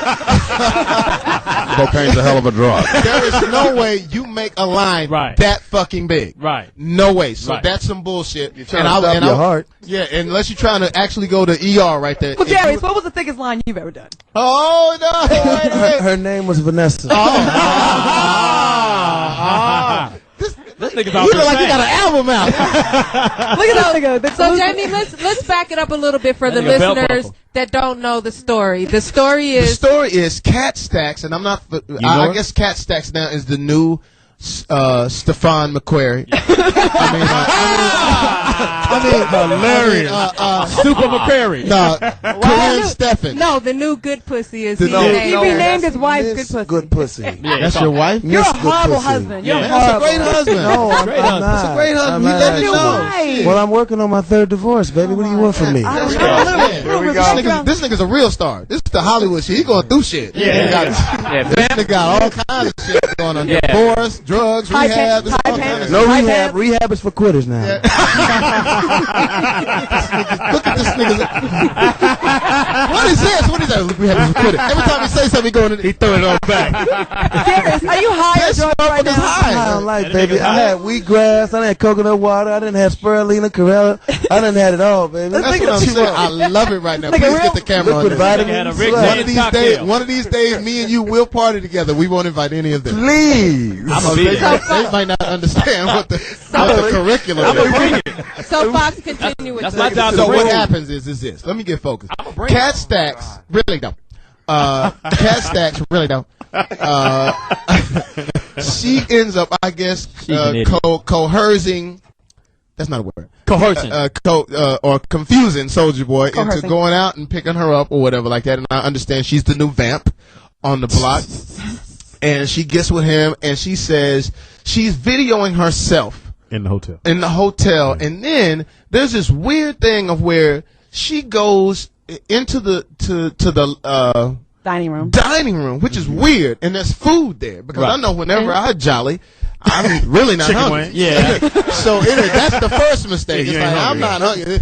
That shit don't give you the munchies. I'm telling you that right now. It don't. So you're going past that. It's a whole buffet like the Henry VIII shit, and then over here there's like all of this powder, and I'm wondering like, okay, what is that supposed to be? And she says that this is Soulja Boy's drug, but Soulja Boy's not in the room. Right. We never see Soulja Boy come onto He's supposed to be in the shower. He's supposed to be in the shower, and we hear some voice. We don't know who it is. Right. And for me, I would love to be the lawyer on this case because there's no way that you can make me believe, first of all, that that's Soulja Boy in the shower. Mm-hmm. Later on, there was a picture of them together sitting on the bed or something like that. That was an insert. Yeah, that was an insert. Green screen. He was laying. White screen. He was laying in her lap, and she literally had her cell phone videotaping their conversation while in back of him. Damn camera phones and fucked up the picture. Yeah, that show. You didn't see him do the cocaine. He didn't do the cocaine. Now I know that. Soulja Boy smokes a little weed. I'm for sure that because all rappers do. It's a prerequisite. You cannot have a record out and not smoke weed.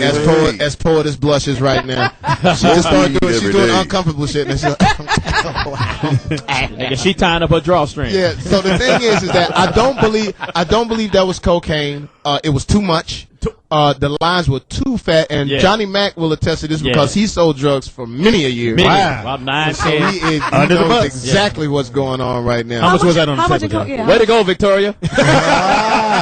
But listen, what we got to get into because we got to get Brian Pumper on here, and we got a couple of things to get out, and then we got he gonna sing. Pump up the volume. Pump up the vibe. Who gonna sing? It's Jamie Foxx, Foxxhole Radio. We're throwing it over to Louis Dix. Hey, hello to my friends and family, and Victoria, big shout out to you. Listen, it's Louis Dix from the Foxxhole, and we're excited here at the Foxxhole. Now, listen, I got a brand new BMW 5 Series Gran Turismo. Victoria, I'll come pick you up, and we can go down and fight the studio, okay? Now, That's listen. my girl. I love you, Victoria. No, I want to drive around. As opposed to driving my daughter around, I'd rather drive Victoria around. Victoria, give me a shout-out. I'm in the BMW 5 Series Gran Turismo. It's black on black, black interior, tinted windows, so people won't know it's us. And come on out. Thanks to North America BMW. It's African-American on African-American. Right. What did he say?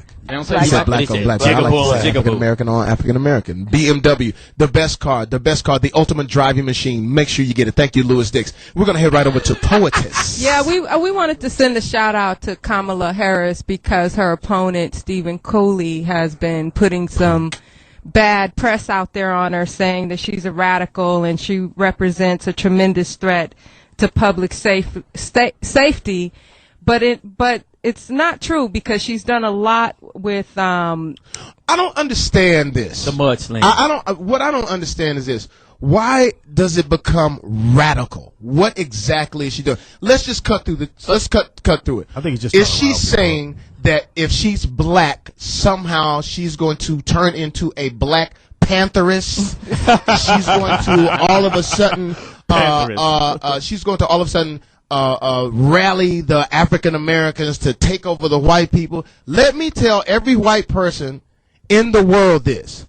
We don't have that in us. we don't want to rule the world. We don't want to get you back. All we want to do is get ourselves together. And live in peace. And live in peace. We're not like that. There's no people running around saying, oh, we're going to overthrow the white man. I don't know that. I haven't been to a meeting like that. Everything that we say, if we say that we just want to be, we just want to be cool. We want to shop. We want to shop. We want to shop. Equality. We want to eat. Listen, 500 years, we could literally go to every black person in the world, right?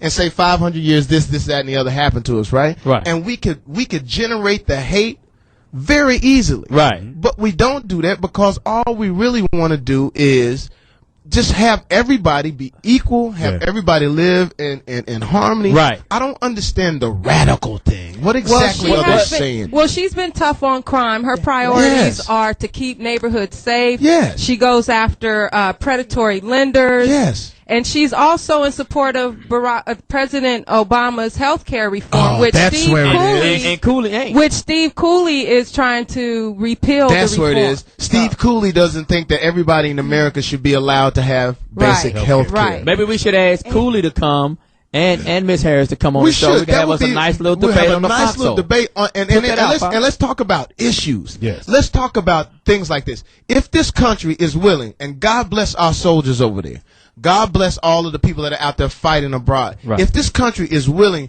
to send soldiers out there, if this country is willing to make sacrifices, because when those soldiers get back, unfortunately, their families and all different people don't get a chance to have certain types of health care. Right. We don't listen. If we put into this country, like I think we all do, we all pay our taxes mostly, except for Chris Tucker. What's his name? But you know what I'm saying? We all do great things to contribute to this country. The one thing about this country that is great, it is the best place in the world to be. I travel, Kristoff, I know you travel, I know you've traveled. There is nothing like this country. Johnny Mack, you've traveled. I mean, in between Fresno, Sacramento, I mean, there's a lot of stamps on your passport. You know what I'm saying? But what I'm saying, we cannot let the politicians, simply because they want to win, incite people. I mean, this Cooley guy, all he's doing is, I'm going to do everything I can to win. I know that if I go to the radical thing, or if I go to somehow it's some sort of underlying black plot, that all of a sudden I'll get the Bill O'Reillys and the teabaggers and the what's the girl's name? What, Dr. Laura? Dr. Laura and the other guy, the sort of the sweaty guy, Glenn Beck and Rush Limbaugh. Hey, Rush Limbaugh. Those two, and all you're doing is inciting people, and the only thing you want to do is win. This lady, man, wants.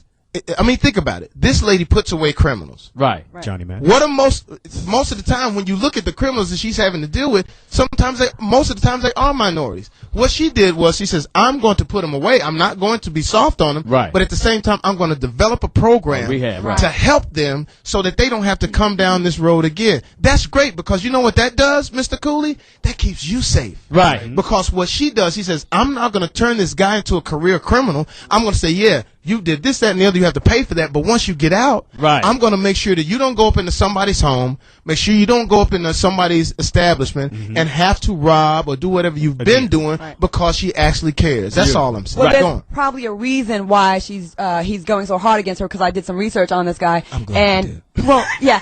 Apparently, her opponent Cooley, he's one that's a proponent he's against taking illegal financing for the campaigns, and come to find out, he has received a lot of phony donations to his campaign. So this may monopoly money. Isn't that the reason you get into politics? But I'm saying for money. Exactly. Well, there's a way to do it to be legit. If you're gonna be the person that's against taking illegal, money, you can't be the one that's taking it. So that's what he's doing. So and they're both running for attorney general here in California, just so you know. And I just think I don't know. I think we need to get Kamala here. We need to get Mr. Cooley here, and let's just really talk about the issues. And let's have the Foxxhole debate. Let's elevate ourselves. I know, because today we're going to go down in the gutter in about 5 minutes. Yeah. Because we have a great guest that's coming on. We need to go ahead and get him on. Anything else we need to get out of the way? Great ghetto. No, just be sure to get out and vote. Most definitely. November what? Midterm elections are just as important. So. Yeah, midterm elections are great, and she's a great person, great lady, and for all the women out there, she really represents. I know it's not supposed to be a gender or a race thing, but for women, she is very, very, very. She's a light. She's something. Let's get into this. This has been controversy going on for the past few weeks. I don't know how I feel about the Montana Fishburne part of it. I don't know how I feel about that. I really don't know. I'm really gonna ask Brian to really weigh in on that. Right. I'll wait till he gets here. But the one thing I found interesting was this, and I know I'm going to get a lot of blogs. I'm going to get everything on this, and Claudia and I. We're going to lose our bet against Marcus. What's that? We'll tell you later. Go ahead on it. Yeah. Fuck our money off. Yeah, so it's, we're counting on you to get us some money. So it's gonna be interesting to find out what this is. This is an exclusive. I think we should go ahead and bring him in. Yeah, I think he'll be ready. He has one more set to do, I think. Can we bring? Where is he? Where is he? Doing some pull-ups. He's in your office, Fox. He's getting the what? He's preparing himself. He's with his fluffer. Tell him he doesn't need a fluffer on this one. Can we watch Lawrence Fishburne's daughter while we wait? No. Darius, do you want to stay on your show, boy? She bad. Darius, you're on mainstream television now. You're mainstream television right now. How does he get to sit in your office? Well, he's not really sitting right now. In your office. I mean, don't get me wrong. Now, before the Montana thing, I mean, shit, I had a couple of his tapes. Oh, nigga, you had tapes? Yeah, you know they on DVD now. Old school singer. Stop. You know what I'm saying? Is he coming? Yeah, he's coming. Come on. Well, I guess he does take a long time to come. Hilarious. Fucking hysterical. But what was interesting though is that, like I said, there was an incredible find. I called Claudia. I said, "Have you heard this dude rap?" Yeah. And I was confused. I said, "Is it really him?" I don't know if it's really him because him and Jewel Santana, who I know and I know to be a fabulous rapper. I guess Jewel Santana went at Brian Pumper. He made like 3 comments on Twitter, and really, Brian, what he's been doing lately is attacking way more established people on the net. Like, he has a diss song against Jay-Z. Wow. He has a diss song against Rick Ross, which I think is silly. Ross! And now Santana. I think I'm Big Meat. I mean, Larry Hoover. Who is Larry Hoover? Whipping work. You know who Larry Hoover is? No, I don't. From Chicago. He's Disciples. He was a big time drug dealer, which I don't know if he's really fond of that song right now because he was pretty much under the radar until then. Yeah, they fucked him up. I think I'm Big Meat. Yeah. Hey, Kristoff. Larry Hoover. Whipping work. So a lot of stuff is. Hallelujah. Jamie Foxx. Jamie Foxx. Rose. What's the S on the Fox for? You put the ST at the end of me. I love Rick Ross. But the song Jamie is. Foxx. But the song that he has.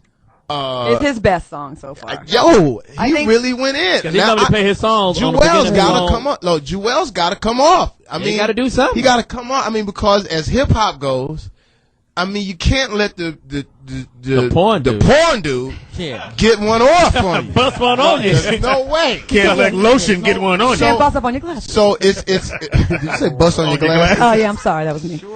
Hey, so is this guy famous because he now can rap, or was he famous because he had a big thing? Louis, I think that's a question that Poetess should have asked. But who's coming in here now? Maybe you could just suck it. I don't know. Maybe you could just give him a reach around and find out for yourself. That's a big one. That's a big one. Is he coming? Is that a question Poetess should have asked? I think that's something that one of the females. Yeah, I didn't think about that. I didn't either, but I mean, it's on his mind. For the feminine side. So, Here we go. Jamie, there he is up back in the building. What up, Big P? Big P. Fresh off some. Brian Pumper. Why you jump up, Louis? Louis Dix has called him Right off some dips. I'll take those tapes from you there. I mean, those DVDs Oh, from you. yeah. Have me 2 of those. I'll pass these out. Yeah, have me 2 of those. Welcome to the. I want mine to already be open. Have me 2 of those. What's the fuck? How you been? Johnny Mack, boy. Get after Johnny You got Mack. the lab How you practice just lady? gonna distribute? Because he said to distribute them. Pump said pump these No, out. he didn't. That's my cousin. Feeding. One of those. Oh, yeah. Now, Fox, do you know that's my cousin right there? That's my first cousin right there. Brian Pumper. Let's get right into this. Brian Pumper. Brian, let's get right into this. Right into this. Listen. Hey, Brian. Yeah. A lot of dudes in here right now. Okay. Wow. There's been a lot of controversy. A ton. Give me your take on what's going on right now. Hey, this is for you. And I'll tell you my take. A celebrity daughter came my way. I fucked her. She had spots on the booty, and we got it in. Wait a minute. Hold on. That's a bit harsh. Hold on. Yeah, That's a bit harsh. That's a bit harsh. It is. That's a bit. But harsh. it was accurate. No, but that's a bit harsh. Nah, don't you think that though? Nah, I mean, do you think that's a bit harsh? I mean, really? Do you have kids? Yeah, I got a daughter in New York. Holy mackerel! Wow. Holy mackerel! So let me ask you this, Brian Park. What do you think? And we're gonna move on after this because I want to get into the Jules Santana. There's a whole lot of shit going on. I mean, I think this is how how things are going nowadays. But I mean, what do you feel that Lawrence Fishburne feels about this whole situation? Honestly, I don't know. He's his own man. You know, I don't know what he's feeling. You know, what do you think he's feeling? If I had to guess, I mean, he would probably be disappointed, honestly, and you know. Do you care at all, being a black man that has a daughter and he's a fellow black man and his daughter? Or is it not even? I mean, I could analyze it that deep if I really want to, but you know, I understand. I can understand. Right, you know, right. I'm a human being. How old are you? Humans have emotions. How old? I'm 29. I'm realistic. You 29? Yeah. Now, what kind of upbringing did you have? You have a mother and father? Watch your mouth. Watch your mouth, Louis. No, I'm serious. Why are people so afraid? If you can make the statement that you did it to some celebrity's girl, somebody can ask you what kind of upbringing and who put these values in you or these low values in you to think it's okay. The state. I mean, who did that? What did your mom and dad? What kind of upbringing did you have? Nah. I have home training. I come from a good family. Was mom and dad in the home? Or were you divorced family? What? No divorced family. My grandmother was there for me more than anything. So your dad wasn't around much? Yeah, my dad wasn't. Honestly, Louis Dix. Can I ask a question? Get mad. No. Hold on a second. Let Louis Dix do his thing. No, what I'm saying is that it's obvious that your father or a strong male, did not say, "Hey, that's not cool." Because you seem like it's okay to do what you did to that man's daughter, having a daughter. Where's your reflection of right and wrong? Listen, I'm an adult film producer. I make adult films. I produce pornos. I star in them. You know, I hire girls, and you know it's what it is. So I mean, celebrity daughter, regular civilian, a model, schoolgirl, midget, just turned. Midget got ass. Speedy fucks plenty of midgets. Yo, honestly, anybody that say bad about me is just jealous because they ain't had one. Nah, you know what? I fucked a midget before. Honestly, back she was bad too. Yeah, she was bad. Me and my me and my best friend. I'm from New York. Me and my best friend. We was nah. Come on now. Now, which one should I watch here? You don't really see that many cute midgets though. So I took. She was bad. She was short and had the weird walk. She had the weird walk and that grown head through y'all. Boy, you know that's what be killing me. They have ass, but they had that super grown head. I love that. Speedy's girl was real cool. Speedy. She gave me some. I licked the pussy. She was cute, but she's 19. What's funny is, like, I had the idea that the range. Is that real? Their vagina wasn't as deep as you know a normal sized human. They all pussy, man. Yeah, but like. You know what I mean? I thought I'd be hitting like a base or a wall. A base or wall, and you went on. You went on up in the thyroid. She had a normal vagina. You went on up in the thyroid. Enough of the midget. Urinary tract. What do you think? What is your relationship now? Because there's a lot of people that want to know. A lot of people are gonna call in now. They just want to know: is Montana Fishburne at least benefiting from this financially, or is she? I mean, did you break her off, or what's happening? Oh, he broke her off. I mean, you see the tape? There he is. Let him answer. I'm an honest businessman. I paid her for her performance and for her job. She did a good job. I appreciate it. Do you think she should get something off the back end, or to maybe not? Honestly, you know what? I didn't for the 10 years I've been in the industry until I moved behind the cameras and started my own production. I mean, that's just how the porno industry has been. Certain companies that will contract the girl will get royalties and residuals off of the film, but it's not a common thing, and it's been like that since. And when I first, I'm a businessman. I'm like, yo, how come porn stars don't get royalties? We just get a flat fee. That's what I was thinking too. But I mean, it's like, break her off. I mean, so many people. Break her off, man. But I have a question. It takes time for the money to come in. So you know. Well, Brian, I have a question for you, Brian. Darius McCrary is crazy. You've been not reflect the views of the Foxxhole. Go ahead. Or Young and the Restless. Brian, I have a question for you. If she invested her own money into her own website, since she's the ice has already been broken, and she's in. I don't know if she's going to continue pursuing it, but because that's what happens. Usually, the smart girls in the porn industry, they'll take their own money, start their own website, and then actually start producing their own DVDs, and then get a distribution deal through a major label. I understand that, but to be fair, you've been in the business for a long time. I've seen you around. Yeah. And I've seen your work. Well, I actually met you at the swap meet one time when you were selling your DVDs a long time ago. really? You actually tried to lightweight try to recruit me. I was like, Yeah, crazy. you lightweight try to recruit a couple of my girls too. Yeah. But anyway, they was almost taking up. I said, "Bitch, don't you know who that is?" But it get a few of mine.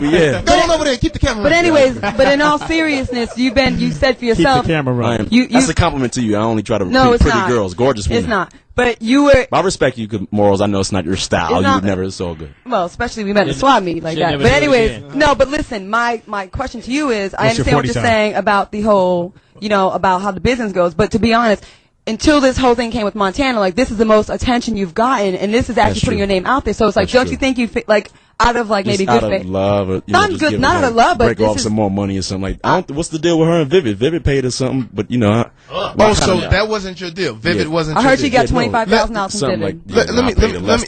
Let me ask. way less, but I'm not going to get into But let me ask you this. Like $500. Nah, I ain't paying. I paid more than that. You How much crazy. was it? How much I'm did you saying. pay? I mean it. If you would have seen They don't make Lawrence much. Fishburne out right now, what would be the conversation? Wow. I mean, I wouldn't really. I mean, Love unless you he in Matrix. pursued a conversation with me. What'd you say? Loved in the Matrix. You stupid fucking. Hey.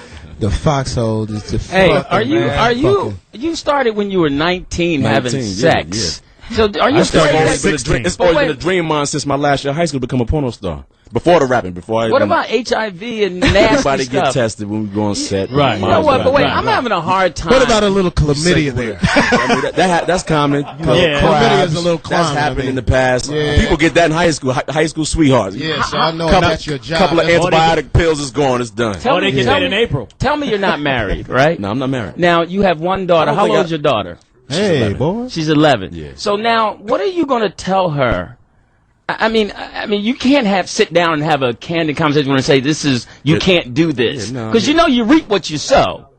So that's going to come back around. Yeah, I know where you're going with Yeah, that. I mean, seriously. It's going to come back What if on my you? daughter wanted to pursue adult films and become a porn star And as someone well? like you took advantage of her and got on the radio talking about she got spots on her butt and stuff like that. Whoa. That's got to, I mean, Nah, come on, man up honestly, right the now spot- and you know tell what, me. though, honestly, Don't front, but tell the me. spots, they didn't bother me. The spots Why didn't not? bother How me. did you maintain an erection? No, Not bad. because I'm a professional. That's why I'm a professional, and it's not that pussy doesn't have a face on it for me and I'll fuck anything. It's just that any craft you practice, you'll You had to work become a through pro. that. Yeah, you had I mean, a I don't, lot you know of what I'm saying? focus. Not every, I love pussy. I enjoy it. Sex is a great. method actor. Vagina's a gift to a man. I'm gonna This write a is book. not- this is not a I'm a craft. sex god. Give me my not to DVD, be- Louis. Yeah. But this is not a craft. real You're sex guy. not allowed to use that word craft when you're just doing it. A craft is something you study as an actor or you're talented Have in. you seen these tapes? Have Yeah. you seen what he I've does? never boy? seen a You porn want to tape. study this shit. No, but I mean, It's an art form.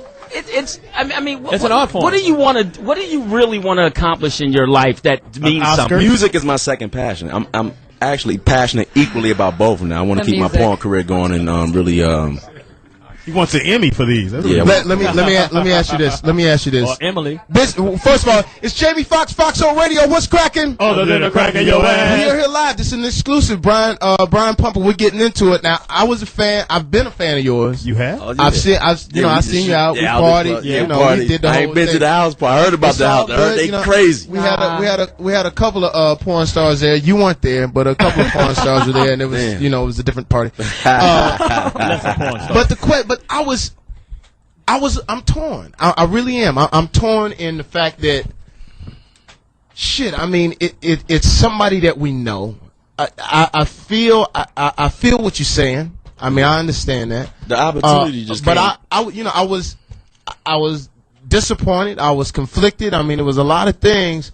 But we're gonna say this and we're gonna get off of it. But what now? I mean, if she, do you think that she is it catastrophic for her? Will you be there for this girl? Will you at least do that? Will you at least say, yo, I got your back, or is it just a tough business? And We had some cool communications, and then it just went. Well, south. for obvious, It fell off. for obvious, Brian. But- I mean, with this, And I mean, didn't you gotta do nothing. understand- you did. You got to understand this is that by doing this, it was going to be catastrophically great and catastrophically not great. Well, But she's for young. everybody She's got involved. a pimp boyfriend in her ear. I mean, because he came on the set when we shot the scene, and he's the one that referred her to me. He was a fan of mine. I had my car from a homeboy. I got cars floating around. Beat Pumper Productions, Pretty Girls Wanted, same day. I got your card. Go on. Yeah, but so she called me up. Is this Pete Pumper? I'm Lawrence Fishburne. I'm Montana Fishburne, Lawrence Fishburne's daughter. I didn't even know. I mean, this might sound crazy. You know what I mean? Like I ain't been a TV person. I've been so busy. I mean, I couldn't match the face. I couldn't match the face up with the name when she. You know what I mean? I didn't. When I told niggas, like, Pumper, you don't know who Lawrence Fishburne from the Matrix, nigga. You don't know who that is. Oh, you didn't know who Lawrence Fishburne was? You knew who Lawrence Fishburne was. I didn't. The name. Stop it, was nigga. crazy. He done the Matrix porno, nigga. I saw you leaning back like this, nigga. I saw you leaning back like this while the cigarette was going over your head. I know you, Eddie Murphy, Will Smith. You know what I'm saying? But I just couldn't match the face up. But she called me. She said, I'm gonna email you some pictures right now so you can see how I look. I was in front of a computer too. I didn't even bother to say. Let me see who. Let me Google him real quick. And it was perfect timing because I was working on the ethnic project, Fatties, Rhymes and Dimes, 14. Hey, I needed another girl. That's a hip hop series. Original rap music, got the music videos. That was my love to the black community since there's so much bullshit, ethnic porn nowadays, low budget. So she sent me the pictures, and the pictures look cute. She wasn't nude. She just had some jeans on with a cute smile, hair back, no makeup. But I'm like, damn, this bitch is bad. Okay, but I wasn't even thinking about the celebrity, Lawrence Fishburne. I just said, listen, I got to get her in this project. We set up the shoot. She came through, showed up on time. Got At what point did you realize that it was Lawrence Fishburne's daughter? This is gonna be great. Honestly, I mean, I didn't Google it until like maybe a week after. It's that I've been that big. I ain't even think nothing after. Come on, yeah. Brian, you got. It's throat. I'm so big. I guess it wasn't important to me at the time. Nothing. Well, obviously now. Look at this. Throat injection. Rico the Destroyer 2. No, that's not. Those Battle of the mine. Booties. That's a different. Brian, I have Deep Latin. These are mine. You got to go to the Freaky Empire. I got a guy. He wanted to come and get his stuff out as well. I have a question for you. I got a couple of joints. Where they at? I got them. Okay. I have a question. Where the Freaky Empire joint? Brian. There's more. I have a question for you, Brian. I know you said that you paid her to come down and do the porno, but there's some reports online. I don't know. I want to ask you how true this is. I've got those documents. Let me ask you the question because the audience doesn't know what the question is. Montana says supposedly that she was not planning on shooting a porno with you. That she wanted you to prep her, like she wanted to practice with you, and that's why in that video you're like telling her what to do, like arch your back, do this, do that, and that she wanted to practice. Hold on, I'm just telling you what she said. That's not true. She said, I guess it was some story saying that she feels like she was duped, that you were supposed to just training her for the Vivid video. That is not true. Okay, can you address that for us? That is not true because I discovered later that she did the Vivid shoot before me. So how was she prepping for the Vivid shoot? Okay. So that was not true. I swear to my dead grandmother that was happy to see her grandbaby grow up and do well for him. So I'll never lie on her. She was there for me more than my mom. Boy, sure know how to fuck. I tell you what. I knowed it when he was born. His little old ding-a-ling was bigger than the average family. It was bigger than his granddaddy's. I tell you right now, I looked at it several times. It got moist, and I felt bad. I had to pray on that. I'm looking at my grandson's ding-a-ling, and it's got me hot as a firecracker on the 4th of July in Las Vegas.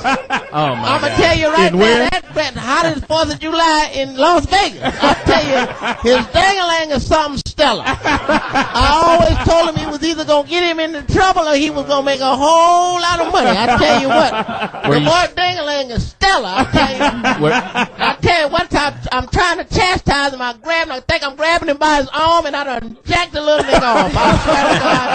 Jesus, I told his mama, you're going to have to put some clothes on this nigga when I start chastising, because he done bust off in my hand. Shit.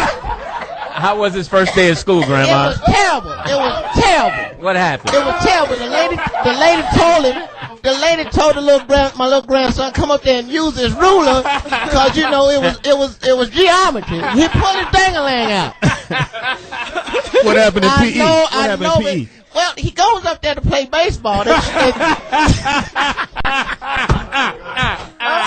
playing softball with his pants down.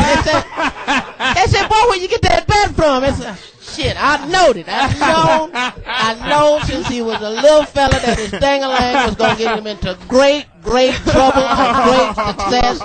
I heard you taught him how to swim in the lake. All right, nigga. I don't know how. I don't have one for that. You come out of character. I came out with some crazy shit. Like, That's dope. That's right right there. So, I guess. all right, listen. Let's talk about the music. No, let's do this. Let's close this chapter. I'm disappointed. I'm still a fan of yours. It's like, but I'm disappointed in that choice. I guess I shouldn't be. I mean, I guess that's the nature of the business. I guess the next interview for us will have to be if he's so if he feels like it, will be Lawrence Fishburne, and maybe Lawrence and Montana Fishburne, because I think there's a bit of a disconnect. I think that she's reaching out. I think that she's using you in this situation to maybe lash out, at her father. And here's the thing: as a person in this business that has a daughter, the worst thing in the world would to be that if they were to choose something like that. Here is the thing.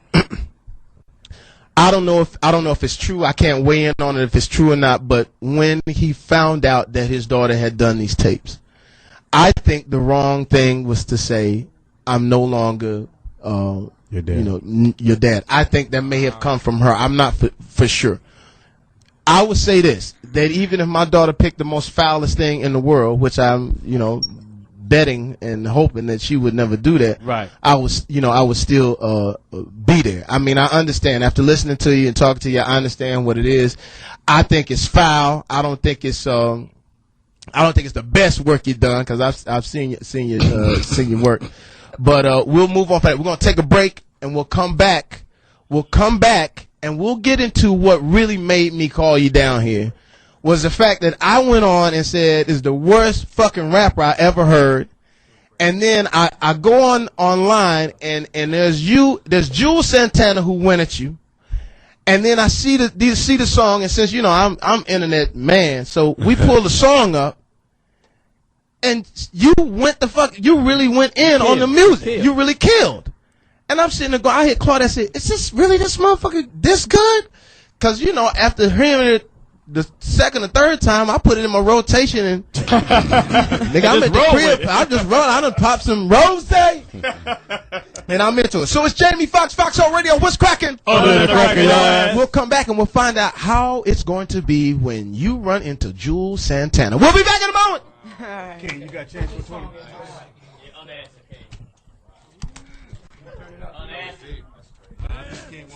What's that? One. It's Jamie Foxx, Foxxhole Radio. What a day! Yeah, it's been absolutely amazing. Where we going? First of all, Victoria Rowell. Where we going? Nowhere, Speedy. That's my friend. Love you to death. I wish I had been there. I would have been able to give some insight. We're here with Brian Pumper. We're transitioning now. I mean, when you shocked me with the music. I mean, I was like, how the fuck is this? This can't be good, because I was rooting against it. I just want to see him, the way I've been a fan of. Hey man, you was kind of in the same boat in the beginning. I mean, I might not really. I'm talking about as far as breaking the ice to get into to do the music, because once you know for one thing, perception is everything. I think I got that.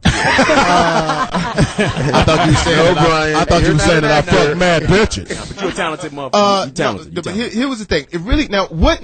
I know that. Are you doing an album? I mean, what's going on? I want to. Let me ask you this. Now, if 50 don't sign me out, somebody gonna have to take me on the shit. You got a label? What's good? What's happening? No, mine's R&B. They got all the soft tone. But here's the thing. Now, Jules Santana came in. What made you do this against Jules Santana? Because you said some foul shit. You said you had some bums take a shit in his... Paid some bums to take a shit in their niece's mouth or something like that? Something like that. It was very vulgar. That's doing... Why I never... He tweeted some crazy shit. He tweeted some crazy shit. He made a comment saying that I'm a homo for the line that I spit in the Jay-Z diss song. And that I'm a weirdo to go kill myself. Yeah, I got a Jay-Z diss song. Why was your motivation for that? Shit, with me, there's no concept. There's no rule to a concept that you want to roll with on a song. I just go by how I feel. I'm the sex guy. Well, I'll put it to you this way. The blogs are saying that Jules Santana really has to come back on this. It's tough. I hate that. Please don't let it get violent. Let's let it stay on wax. But I mean, is this how Poetess, is this how hip hop goes? I'm an R&B niggas dude. to take me serious with this music. People just know me as the sex boy from fucking on DVDs, but the music is really in my heart. So I mean, it's not a game. People, So I'm just, I'm working hard, man. It's whatever. You want to like challenge me, or I could just, y'all Did you have any help? Or y'all could just leave me alone and let me make my sex songs and be the new LL, the new, you know what I'm saying? But Brian, whatever. If let me ask you this: if the music was really in your heart, my niche is sex songs. Plies got the Give Me That Becky song. Right. He's got a huge following. Women love that. Right, we do. But you got the videos to go along with it. If the music is really, wait a minute. If the music, I like the jazz singer answer, and they got the video. I'm saying it's pimping. It is what it is. Brian, if the music is really in your heart and it's really about the music, then why do you have to like beef against well-established artists like Jay-Z and like hip hop? But I'm saying, no, but you saying that's it shows talent. I mean, you're right. I could go in a different direction. You're right. I don't know that. But it's hip hop. Yeah, you're right. It is. That's what hip hop is. People want to hear. Am I right? Some strong material. Like, oh shit, the porn. Yo, well, I mean, honestly, I mean, I like my own music. Everyone has their own opinion. I like my voice. I like this, and I'm very critical. I'll spend 90 hours in the studio to the sound. Nah, that don't sound right. Like, I can do the hook better. Nah, I don't like that. And my engineer, we go back and forth. Like, nah, nigga, it's cool. I'm the Pumper. Let me do my thing. I'm the engineer. Pumper, I got a question. Sure. Do you like to watch your own pornos too?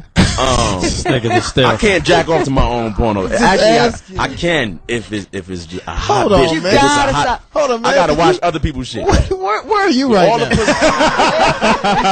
In the studio. I just seen you over here unbutton one of your buttons. Hey, Pumper, do you like to jack off to your own shit, nigga? Holler at me, nigga. Let me say. Hey, give me the times and the dates for next time you fucking. I just might roll through. Just give you some support. You know what I mean? I was gonna add on to the.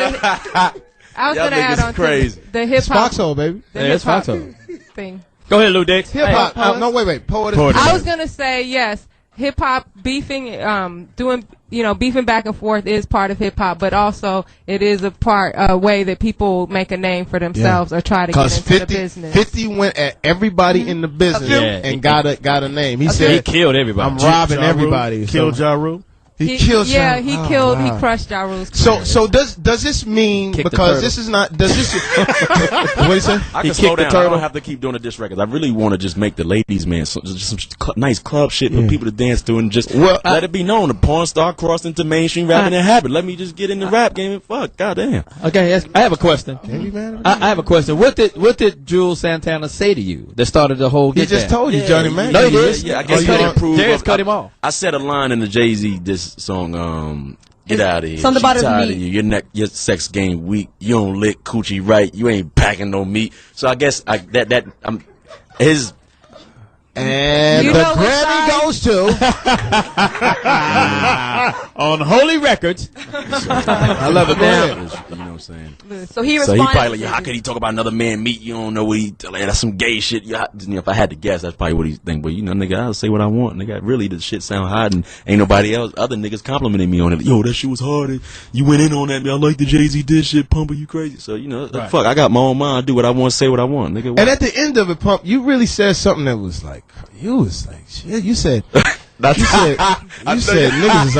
is irrelevant. Crazy. I said nigga hop in the back of a garbage truck, tell a nigga to press the button, go drink the semen out of a used AIDS con. Fuck out of here, nigga. Fuck. Hey, I went in hard, like nigga. I fuck bitches and get money, nigga. Fuck. I doubt if Jay-Z even responds to you. Oh, no, I didn't say Jay-Z. Oh, you talking about? We're talking about Jules. No, but didn't you say you mentioned? It was less hardcore, but it was it was nice. I was actually talking about what I would do to Beyonce and how I could make her squirt. Really, honestly, on that. Oh my God. I can make it queef and squirt. That's why I was saying I don't even. But I'm an expert on that muscle. I'm gonna write a book. I'm writing it, and there's a lot of shit I want to do. I have to take a shower right after this. I want to do a book. You went after that talks about sex lives and how to better sex lives. Women using their pussy as a power tool. But I mean, this is what the dude is. He's a. That's what he does. Do we have any calls, Mr. Porn Star? Yeah, let's get some calls. Let me ask you a question. Let's say something about relevance. In 10 years, do you see anything you're doing now being relevant? Yeah, right here, this DVD. Porn will always be relevant. Yeah, No, I mean, what are you going to? Yeah, I understand. If I never the make it in mainstream, I'm just going to be the illest nigga that ever did the porn game and just make my millions from that and just, you know, stay out of niggas' way, man. You know, because that's what I started with, and I know that world. Like, nobody can make, you know, better adult films than me because, you know, sex sells. People always want to see people having a good time. And, you know, the After Dark films have been popular for a long time. So couples watch porn together, single people. It keeps the stress level down, crime rate down, you know. You have an age cutoff? Yeah, for like the man, how long really can not. you work? Niggas can go for a long time. I mean, there's a dude named Shawn Michaels. He's been going strong for Nigga, I saw my man the other day. What's my man's name? Lil Hobbit. What's his name? Ron Jeremy. Yeah, I saw Lil Hobbit in there. Lil Hobbit was in that motherfucker still slanging. Yeah, he just he got a gut though. Don't nothing come out on there. It's just fucking some lint and a paperclip come out that motherfucker.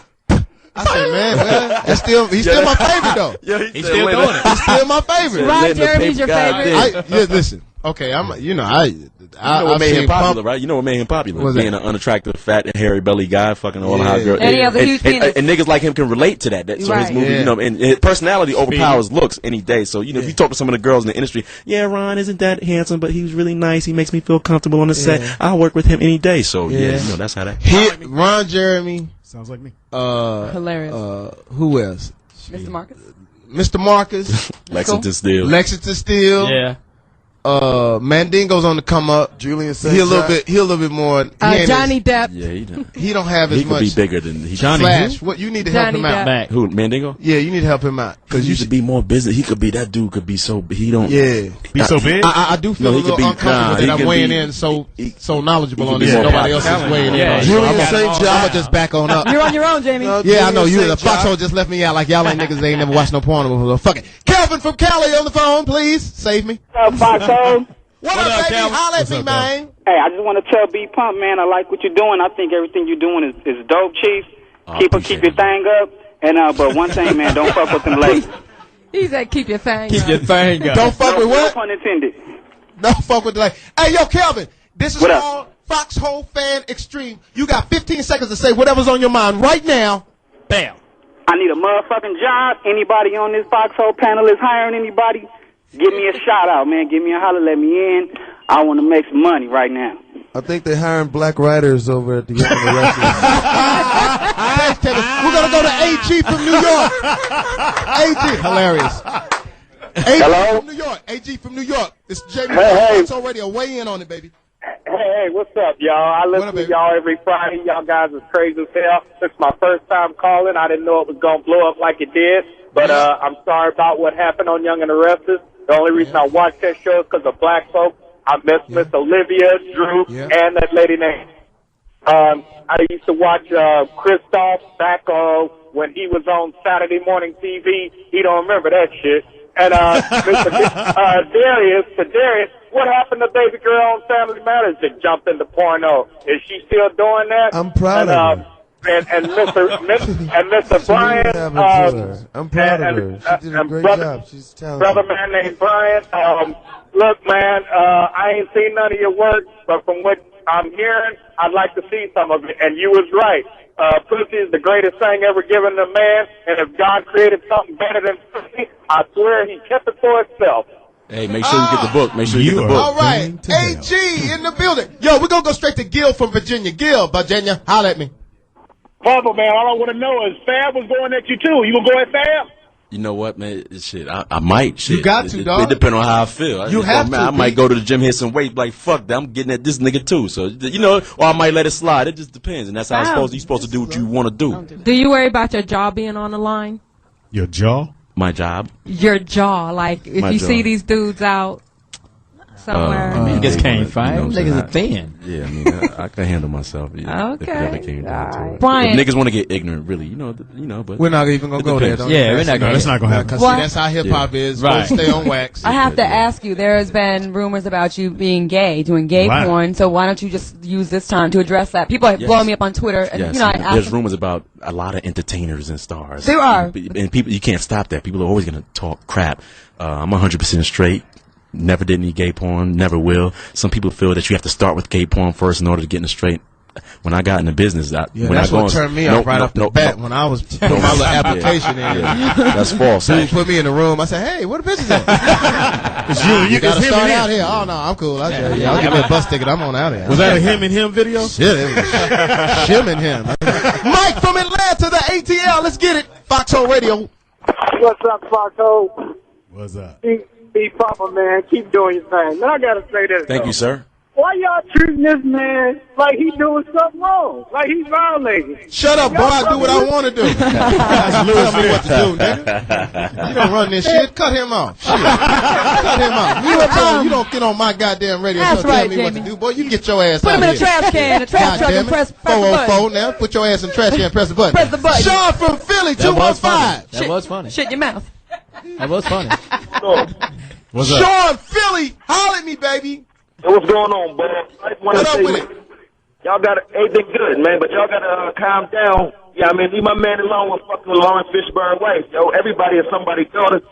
Yes. And y'all all into porn. We all are, you know what I mean? Yeah, but Sean, don't you think? Listen, here's the thing. That in the case of the Lawrence Fishburne, we've grown up with this guy.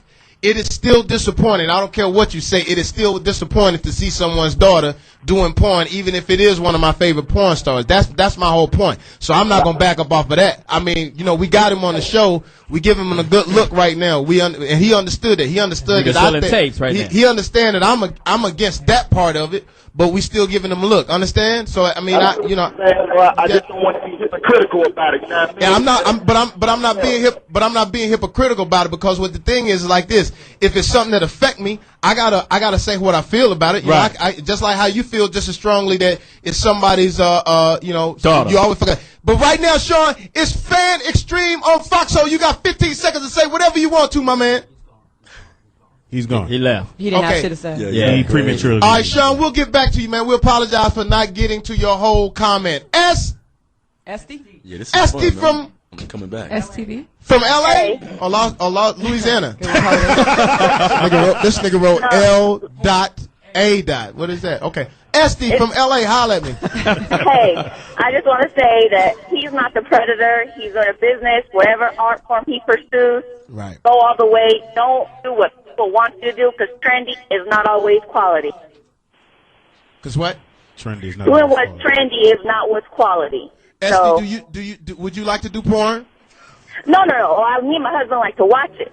But if on your DVDs, if you could do me a favor and have an option where you can mute those bitches because they sound terrible and they ruin my mood. We'll put like some background music, something.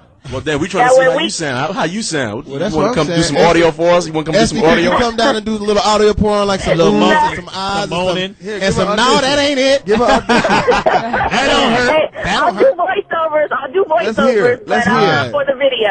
All right, well, we'll call you for some hoovers later on. Thank you so much.